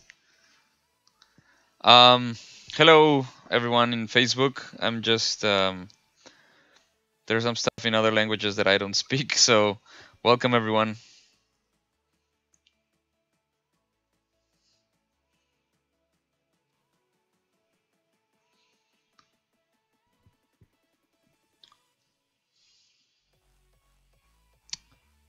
Okay, I'm gonna try to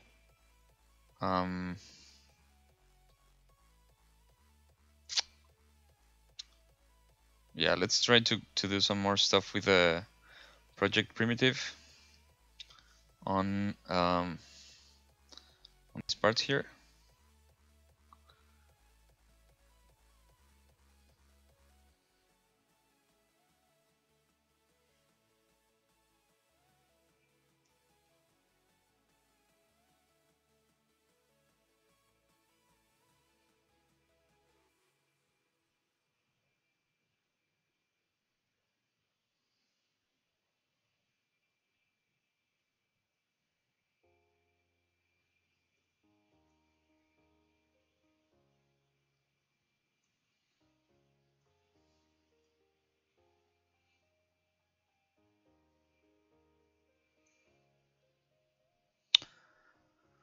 Gonna increase the tessellation a little bit. Not too much, that was a lot. Let me go back.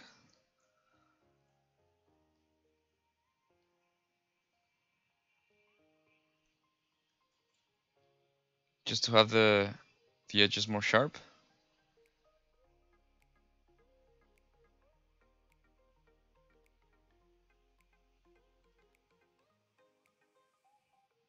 What is going on?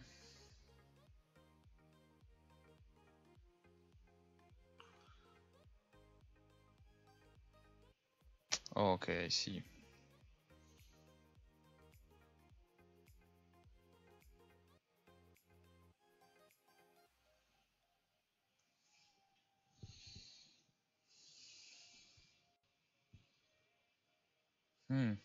That actually doesn't look that bad. Yeah, I'm gonna keep this, but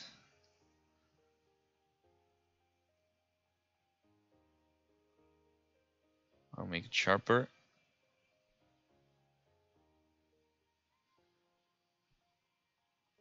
And since there's some cool stuff in there,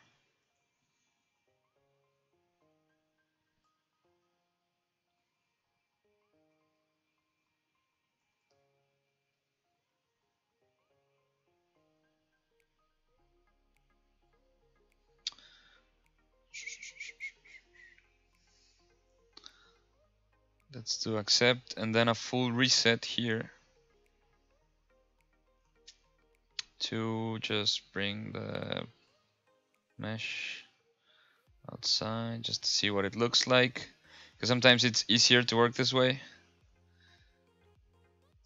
just to see exactly what the effect you want to create is.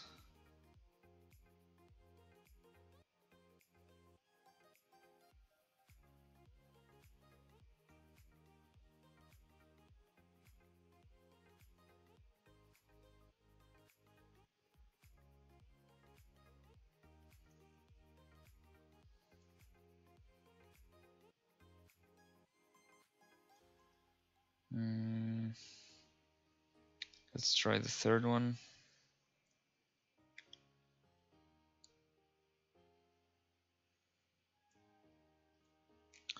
Again, need more tessellation in that area. So I'm just gonna increase it.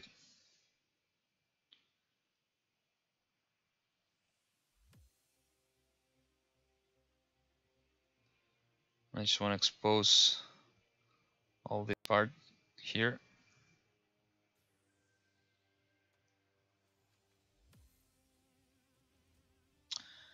And I might need to raise this other part here.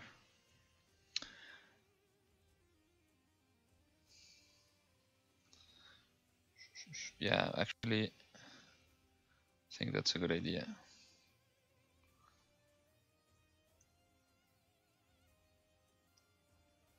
Why not?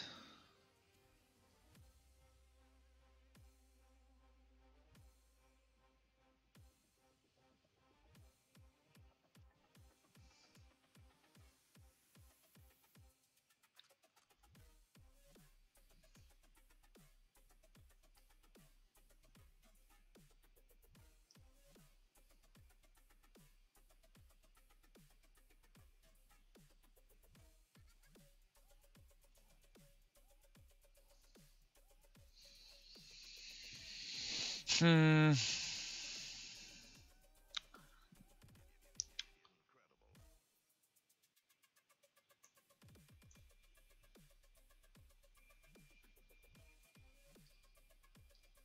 No. No, I don't know. I didn't like that. So like I said, trial and error, but this part I like it here, so trying to figure out what to do with this.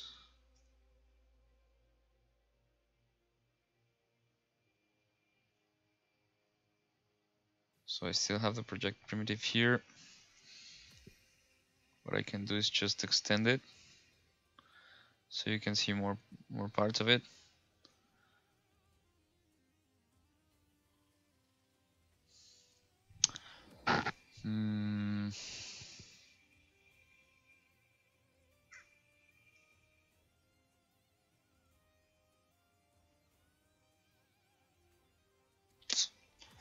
I don't know.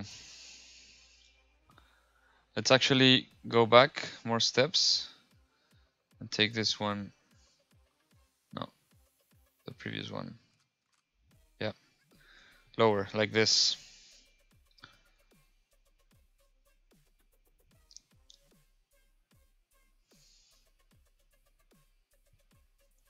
Because I do like the idea, but not the final execution.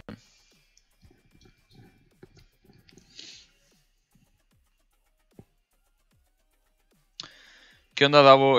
No, no es Dynamesh. No he usado Dynamesh en todo el día de hoy. Es solo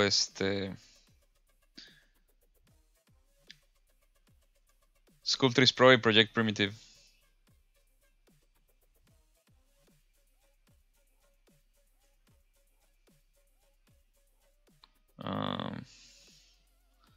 Vamos al full reset.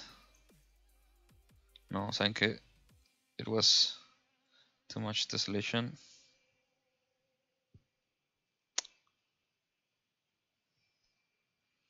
It was giving me a lot of resolution. Okay, so just a little bit. No, that's too much. Just a little bit.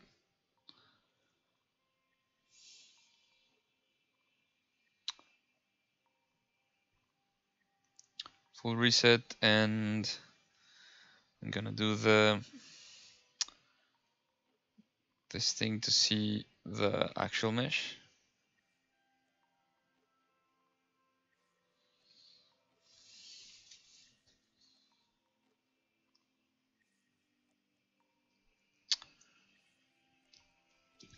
Guys, I will do a really quick bathroom break. I'll be back in just a few minutes. So don't go anywhere.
Okay, I'm back. Let's put the cap on. Yeah. Cool.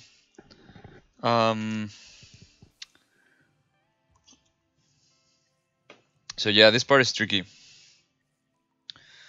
but we should be okay.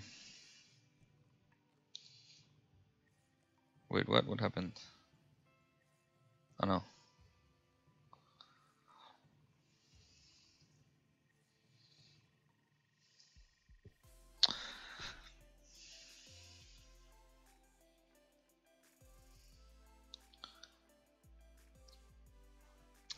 Like I said, sometimes I find easier to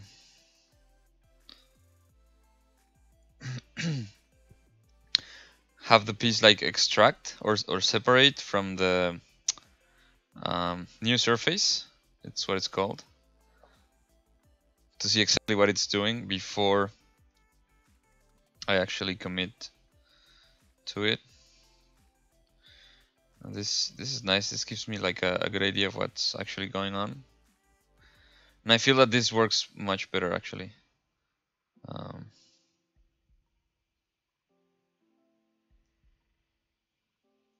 So to put it here, and then I'll just move this one to the back a little bit.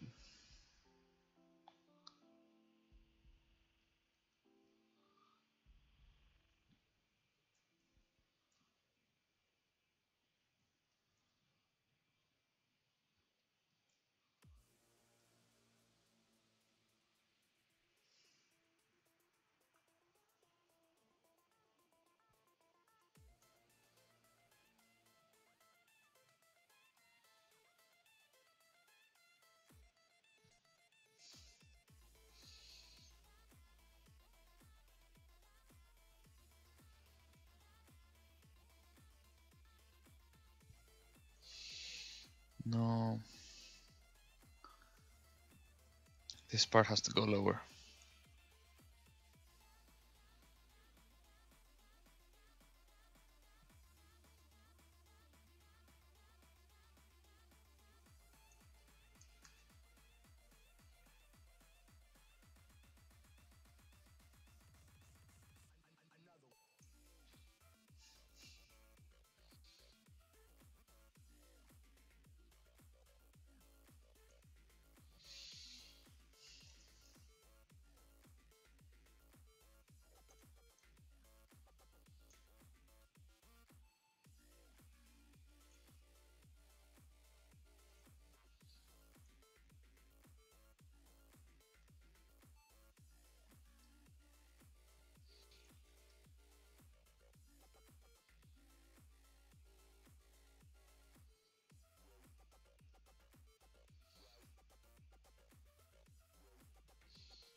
I don't know exactly what to do here. Ah, I know.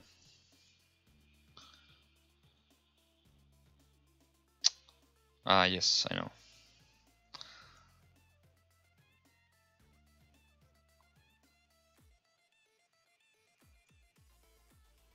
Let's have like an organic hole.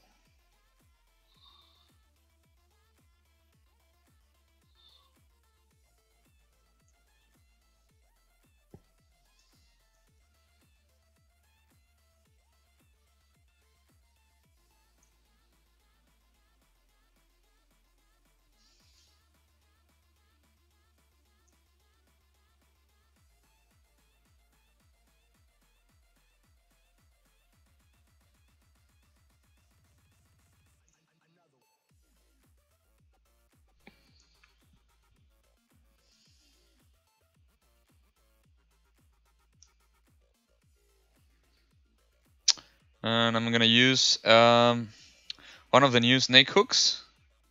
I'm gonna use this one because it lets you actually like move it straight to the camera. So with this I can just take this part, no, mask all of this.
And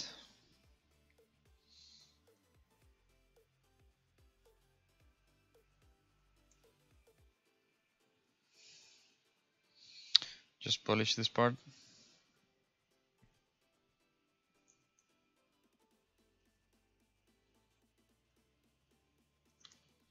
I'm gonna subdivide this one 2 more times.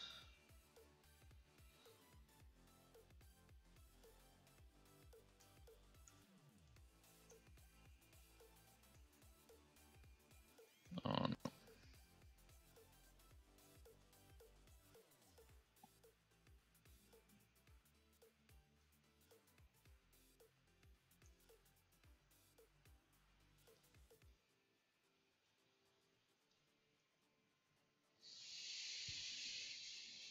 no, actually.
Okay.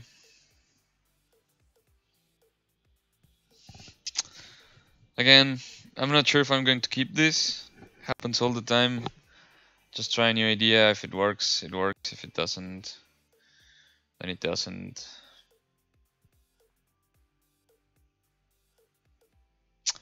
Yeah, I'm not really feeling it, but let's see. Let's just keep working and see later.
I'm gonna reset this brush because it's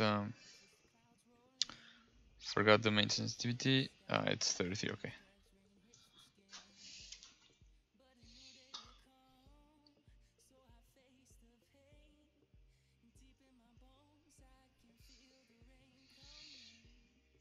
What, the ZBrush you mean? I would start if you don't know how to use ZBrush, I would start with C Classroom videos and the intro to ZBrush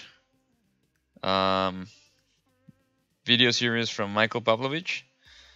Because even though it's like from older versions, it teaches you to use the basic tools and the basic brushes for sculpture, and then just check out the newest tools for this version.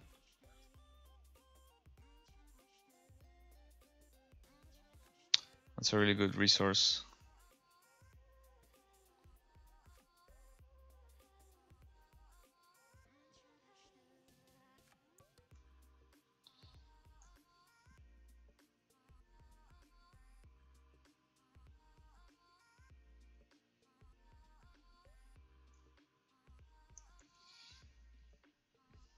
Cool.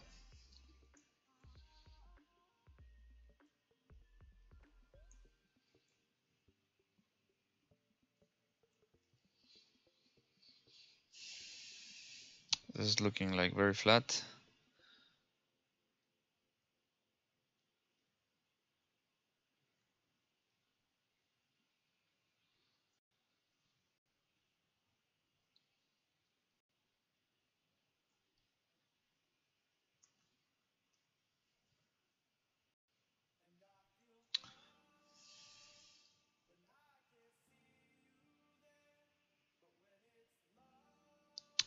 I have to do again a full reset and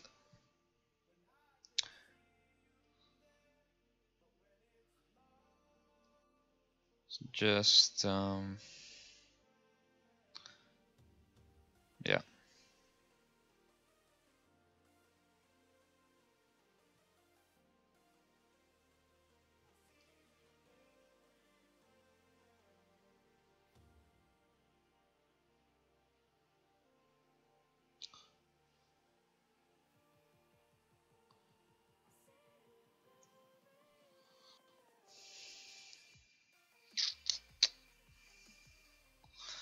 Yeah, they participate. Sometimes that's the hardest part.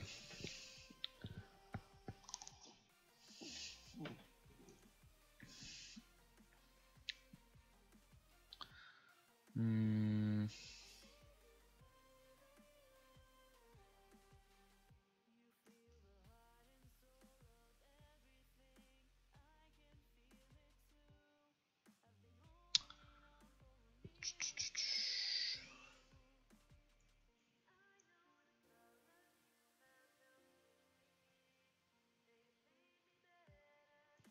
Yeah, I like this, but then I'm gonna have to move this here. Because then you can't see anything. Nice.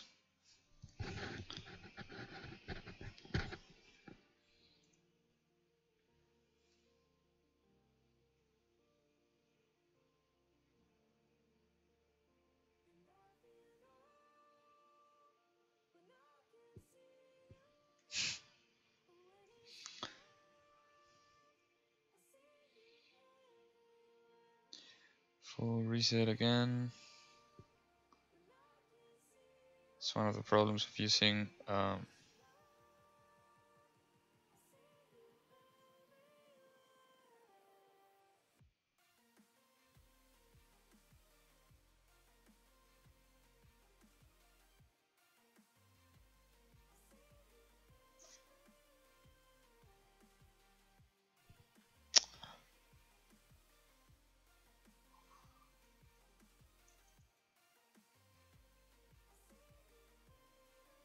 I don't remember what shape was being used there, so let's just wing it.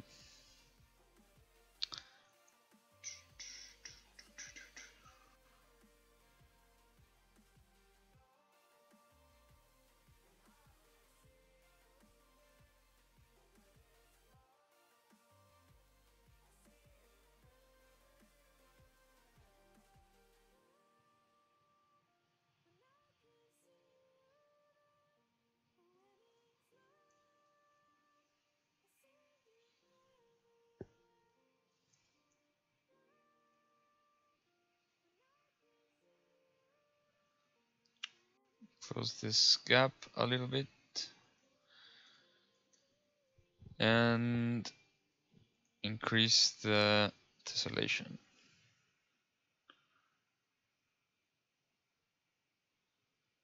Cool.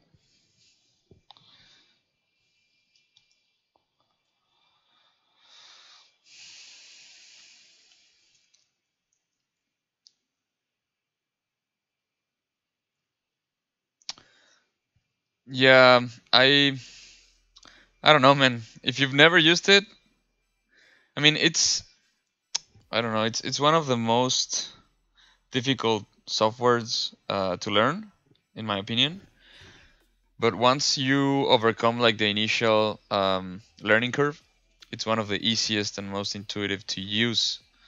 So I would just say, um, don't be discouraged and just keep pushing the first few weeks, and then after that, after you stop like struggling against the tool and just focusing on the idea at hand, then you've made it.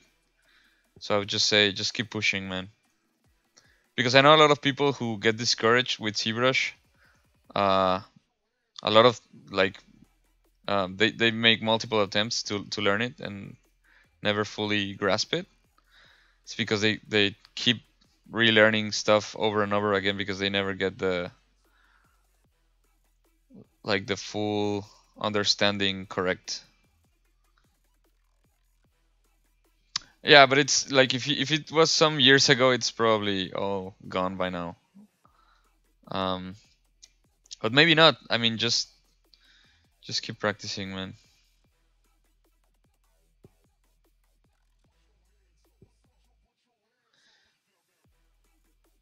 I don't know. I don't really like this part here.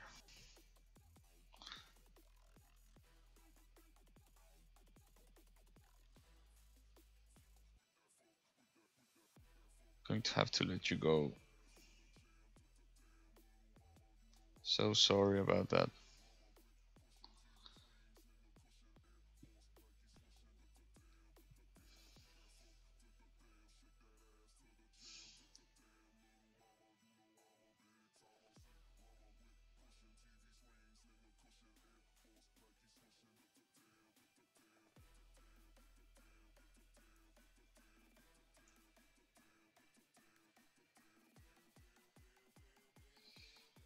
Yeah, I didn't like that part.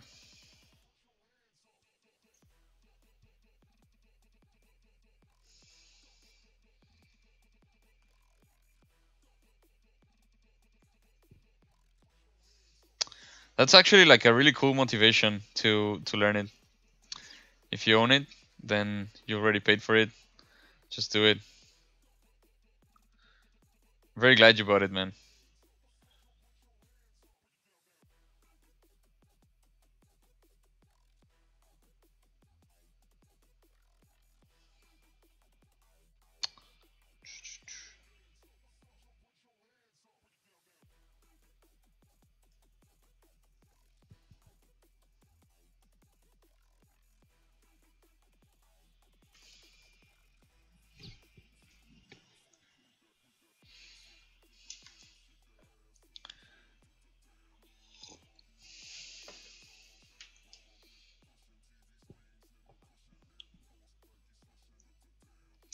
I think I like it. I wasn't really sure if the idea was going to work, but I like it. Slow progress.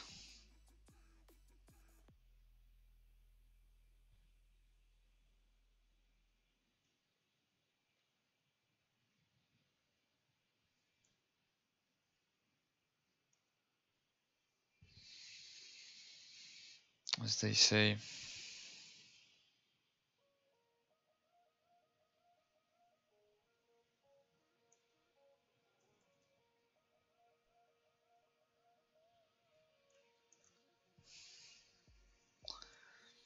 Are you working right now, or are you studying, or what is it that you do? Are you like a professional or a hobbyist? I'm interested to know.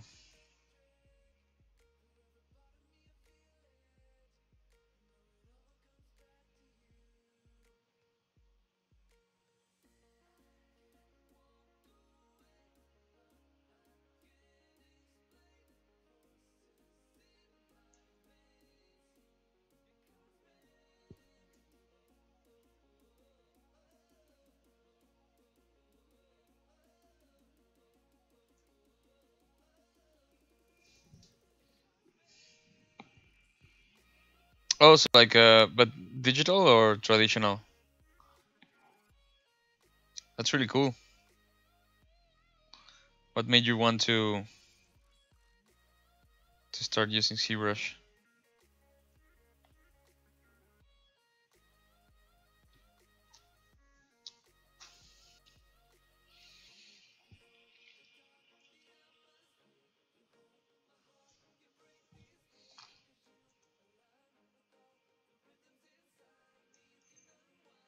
Oh, okay. Didn't expect that.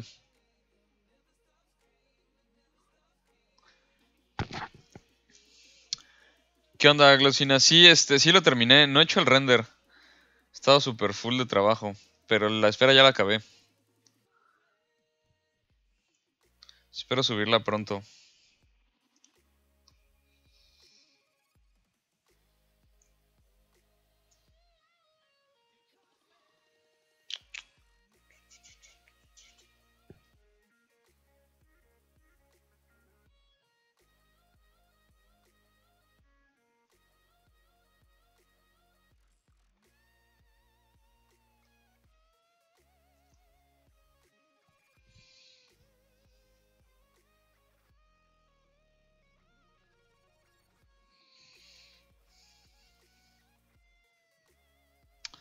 Ahorita estoy haciendo el Pass the Sculpt.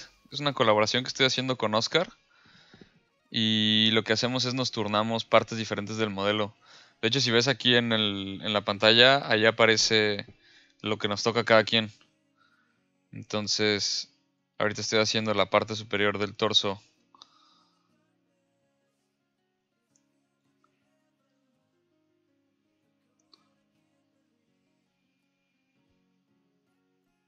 No worries, man. It's okay. So English is also not my first language. Probably making a lot of mistakes, and who cares?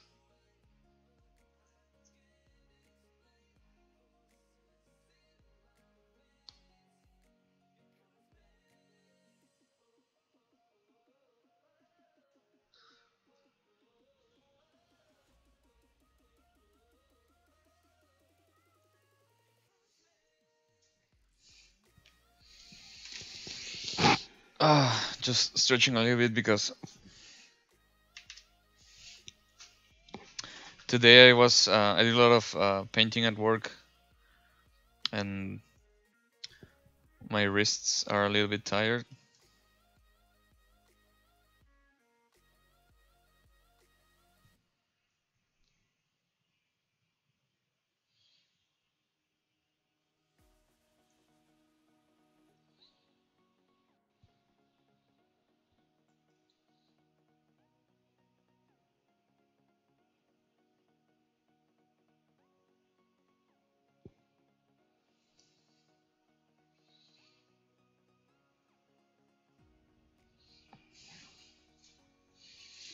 Hmm.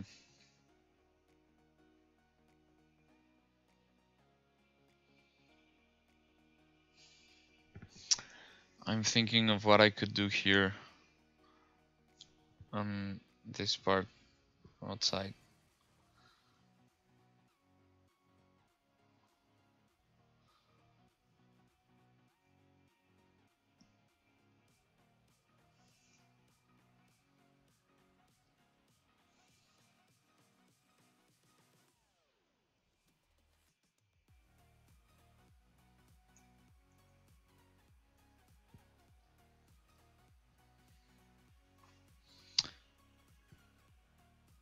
No, it's cool. I'm very glad that you're gonna start with ZBrush. So I wish you the best of lucks, man. Just keep practicing.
Um, you can find the Gizmo 3D icon on your UI. It's actually there's no well there is it's this one. Here it is, Gizmo 3D. Um, so hey Skunk, no, yeah, take care, man. Thank you so much for joining me and joining us and sharing with us. It was really cool. Wish you the best of luck, and show me what you sculpt sometime. If you don't have this icon, uh, what version are you using? If you don't have this icon and you haven't moved your default interface, you're probably not using the latest versions. You're probably using the 4R7 version, which still doesn't have the gizmo. You can check here. So like here it says ZBrush 2018. Before this, yeah, 4R7 doesn't have the gizmo. Sorry, man. You're gonna have to use the transpose or get the newer version. The gizmo was on 4R8 for the first time.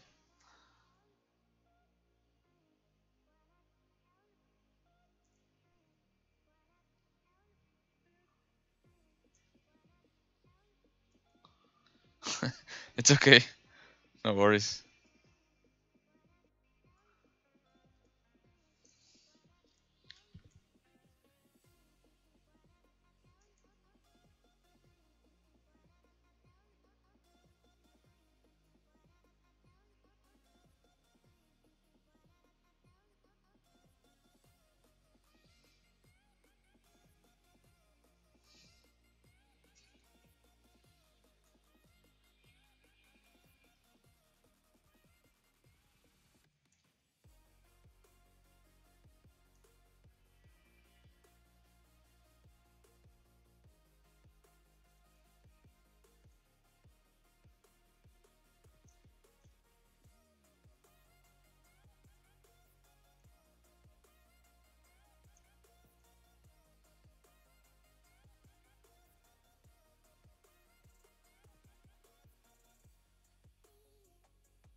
actually.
¿Qué onda, Blaziken? Welcome. Yeah, I don't know.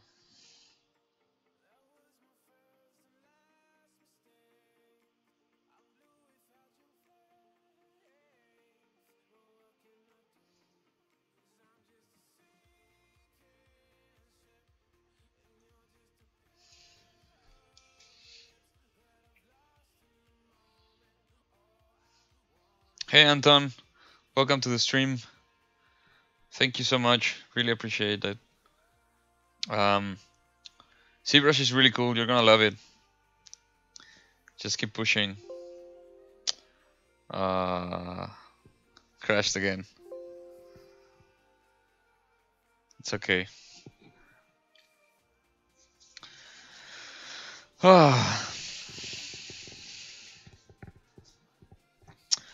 So, I'm almost done for today. Just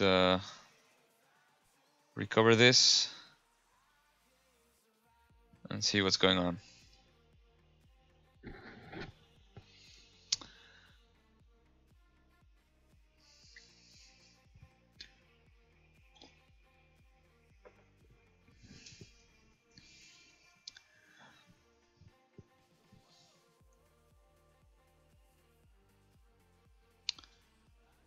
Okay.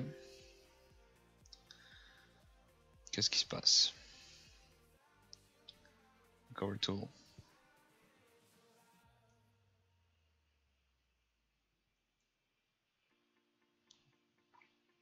Yeah, it's all good. It's all good. So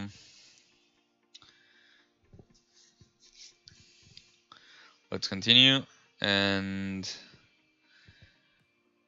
I still need to figure out what to do here because I really like the flow of this part.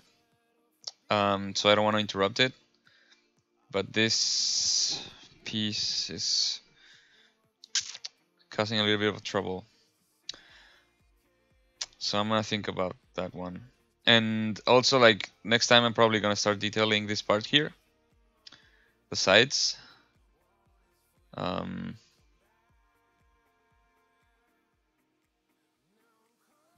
Yeah.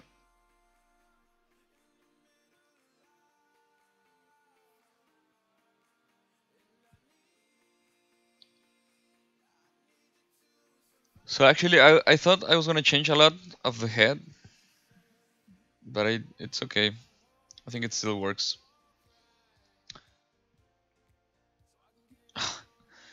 ¿Cómo hacer a tus padres para convencer a tus papás de estudiar animación? Pues yo diría que ¿de dónde eres? ¿De México? Porque o de Latinoamérica en general. Es medio difícil, todavía no está como muy aceptado a nivel mainstream como esta profesión. Mucha gente aún no la conoce, no entiende. Pero pues simplemente muéstrale alguna película de Hollywood o algún videojuego, y diles que son equipos enormes de trabajo y que requieren horas y horas y tienen presupuestos muy altos. Trabajo sí hay. La cuestión es que es una industria muy competida. Tienes que realmente ser muy bueno para llegar a los proyectos buenos. Em, pero trabajo sí hay, vale la pena. Y pues para iniciar lo que te recomendaría es empezar con fundamentos. O sea, si te gusta modelar y personajes, empieza con anatomía y va partiendo de ahí. Poco a poco, todo es como acumulativo. No sé, eso es como mi consejo. Espero que te sirva.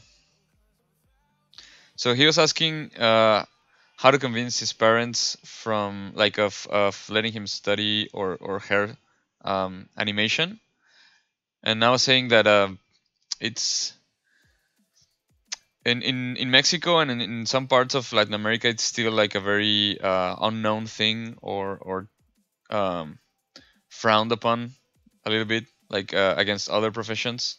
It's not as accepted as in other countries. Like for example, here in Canada, it's totally fine. And there's a lot of studios and a lot of professional people doing this for a long time.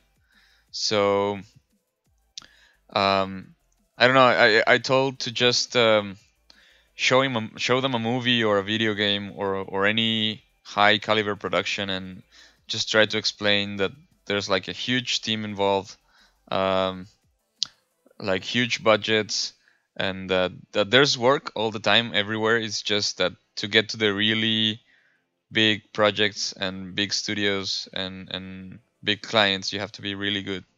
So that's the only thing. You have to be really good because the industry is really competitive, and it's also not that big when you really think about it. So you're always um, like competing or not. I don't know how to say it. Like you always find the same people all the time, everywhere. So be prepared for that and just keep practicing, keep learning, and that's it. There's really nothing much else to it.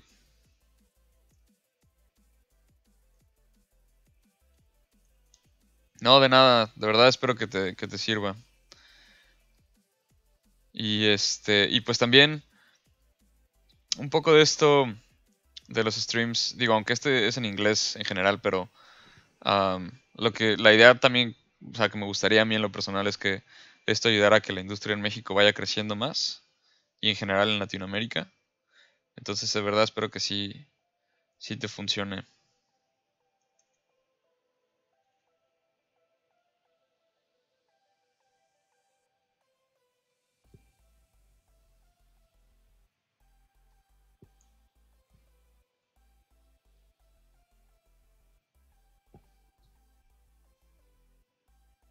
Mm, I'm not so sure about these parts here. I will probably not keep them as well.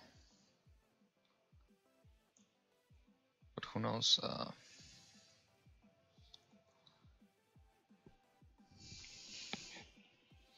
I wanted them to look like little legs, like small legs. But this is just the upper torso, so here should be like the abdomen, and then the legs. But I cannot do the legs until I know more.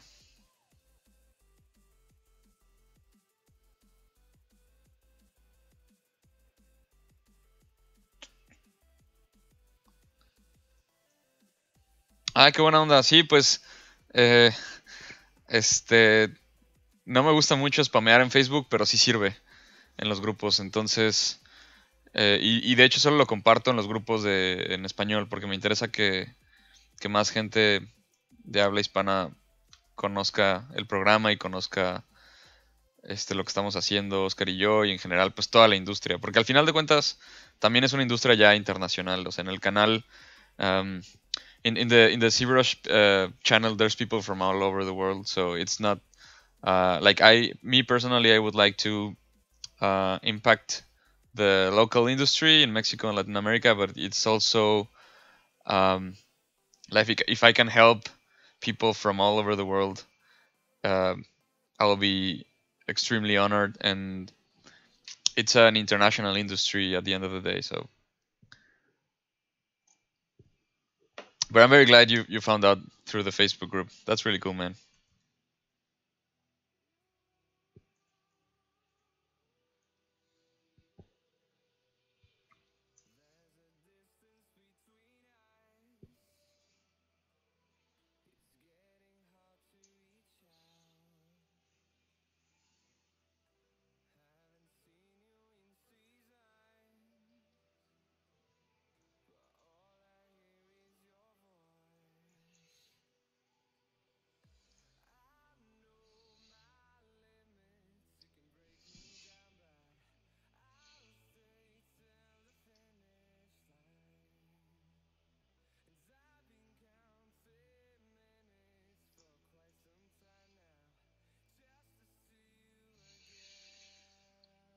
¿Qué onda, aprendiz? Buenas noches. Igual buenas noches desde Montreal, pero ya es más tarde, ya me imagino. Qué bueno que andas un rato por acá. Ya casi acabamos, porque de hecho, so today, in half an hour, it's Shane's Olson's stream. Shane Olson's stream. So I have to not extend myself too long on Tuesdays.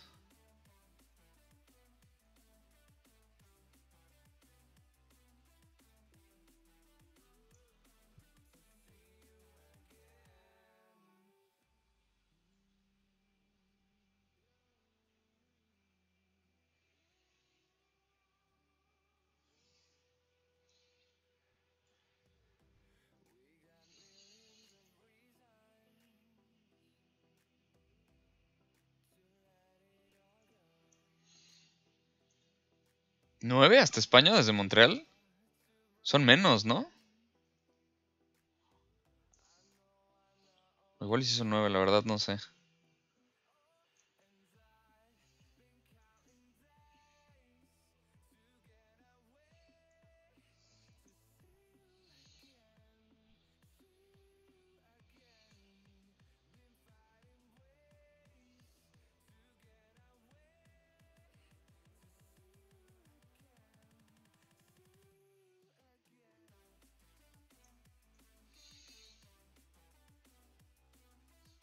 No, I'm just losing myself in the details.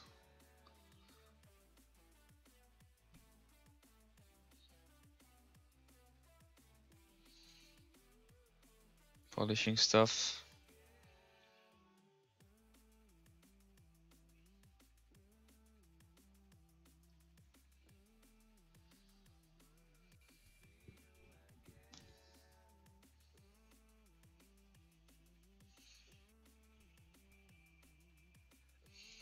Yeah, it's really cool. I have both Spanish and English streams, so it's I'm alternating. Actually, last week was supposed to be this one, and this week was supposed to be the other one, but I switched it. So next one is also going to be in English. I think I have to check, but I think, and the next one after that is going to be in Spanish. So it's actually also cool for me because, like, even though I use English all the time, it's never a bad idea to keep practicing it.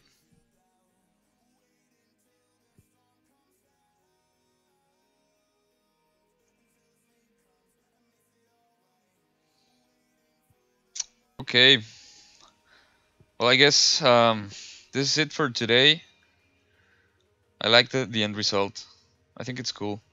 Thank you so much, guys, for joining me. It's always very nice to have you here and to chat a little bit and discuss things while I'm sculpting. Again, if you need anything or have any questions or comments, you know where to reach me. Those are my social networks. You can contact me anywhere. I'll usually try to answer right away. Thanks again, guys. Take care. And I'll see you next time. I'm just gonna save one last time.